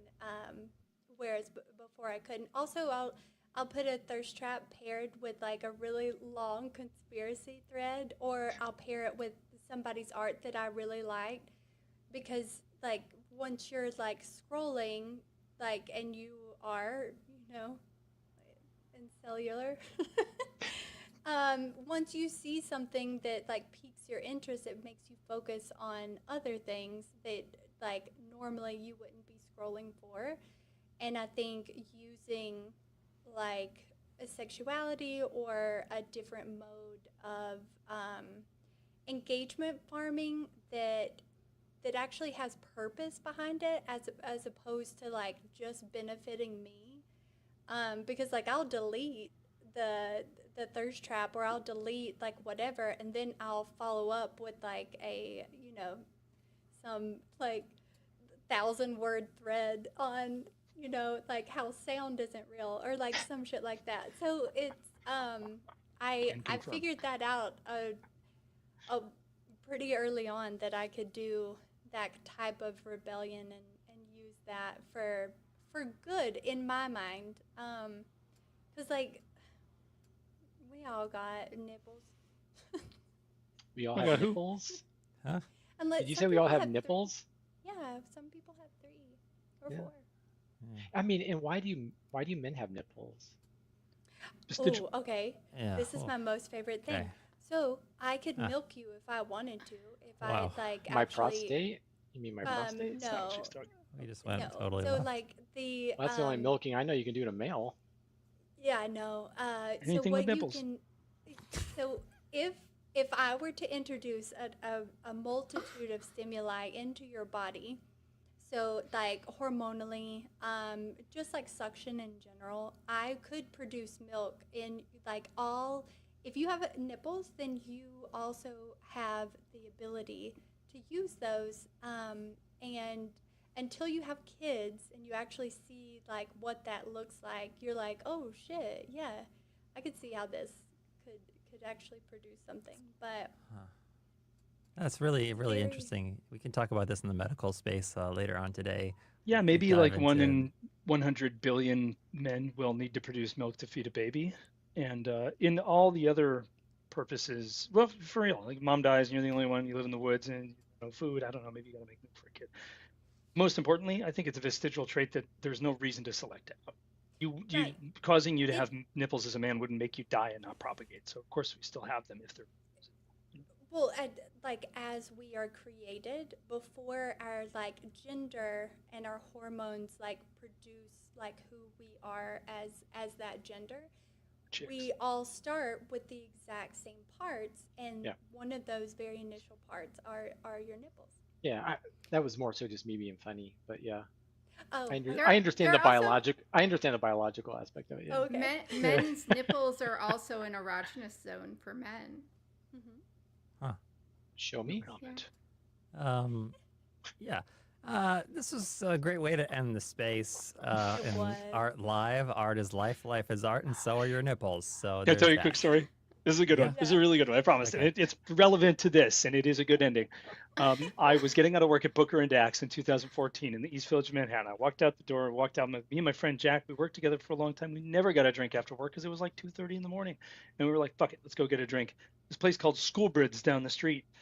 We went in, we had a drink. It was quick. It was too expensive. We walked out, and as we were walking out, the bartender we'd been yakking to has told a story in the last word of what he said on the way out the door was diarrhea.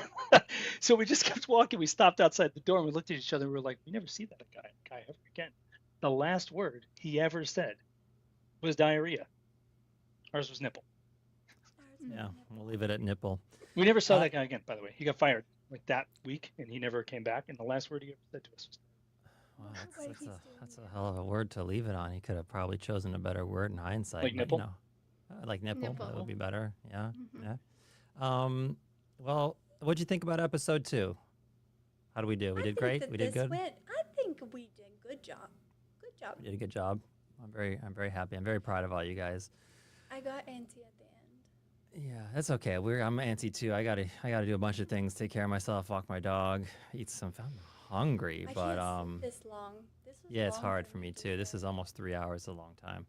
Yeah. But no, this is a great space. I appreciate you guys. Donnie, Harmony, Witters, thank you so much for turning out. Hopefully we can return next week at 1 p.m. EST on Wednesday for Art Live. And depending on where you're tuning in, make sure to like and subscribe so you can follow us again. You got to do that like and subscribe thing and share it with your friends and do all that good stuff. So Art Live will return. Yep, Wednesday, 1 p.m. EST. And Art on Twitter will be Monday, as always, at 2 p.m. EST. So I will see you all then. Until then, have an amazing day, an amazing week, an amazing weekend, and I'll see you soon. Bye-bye. bye.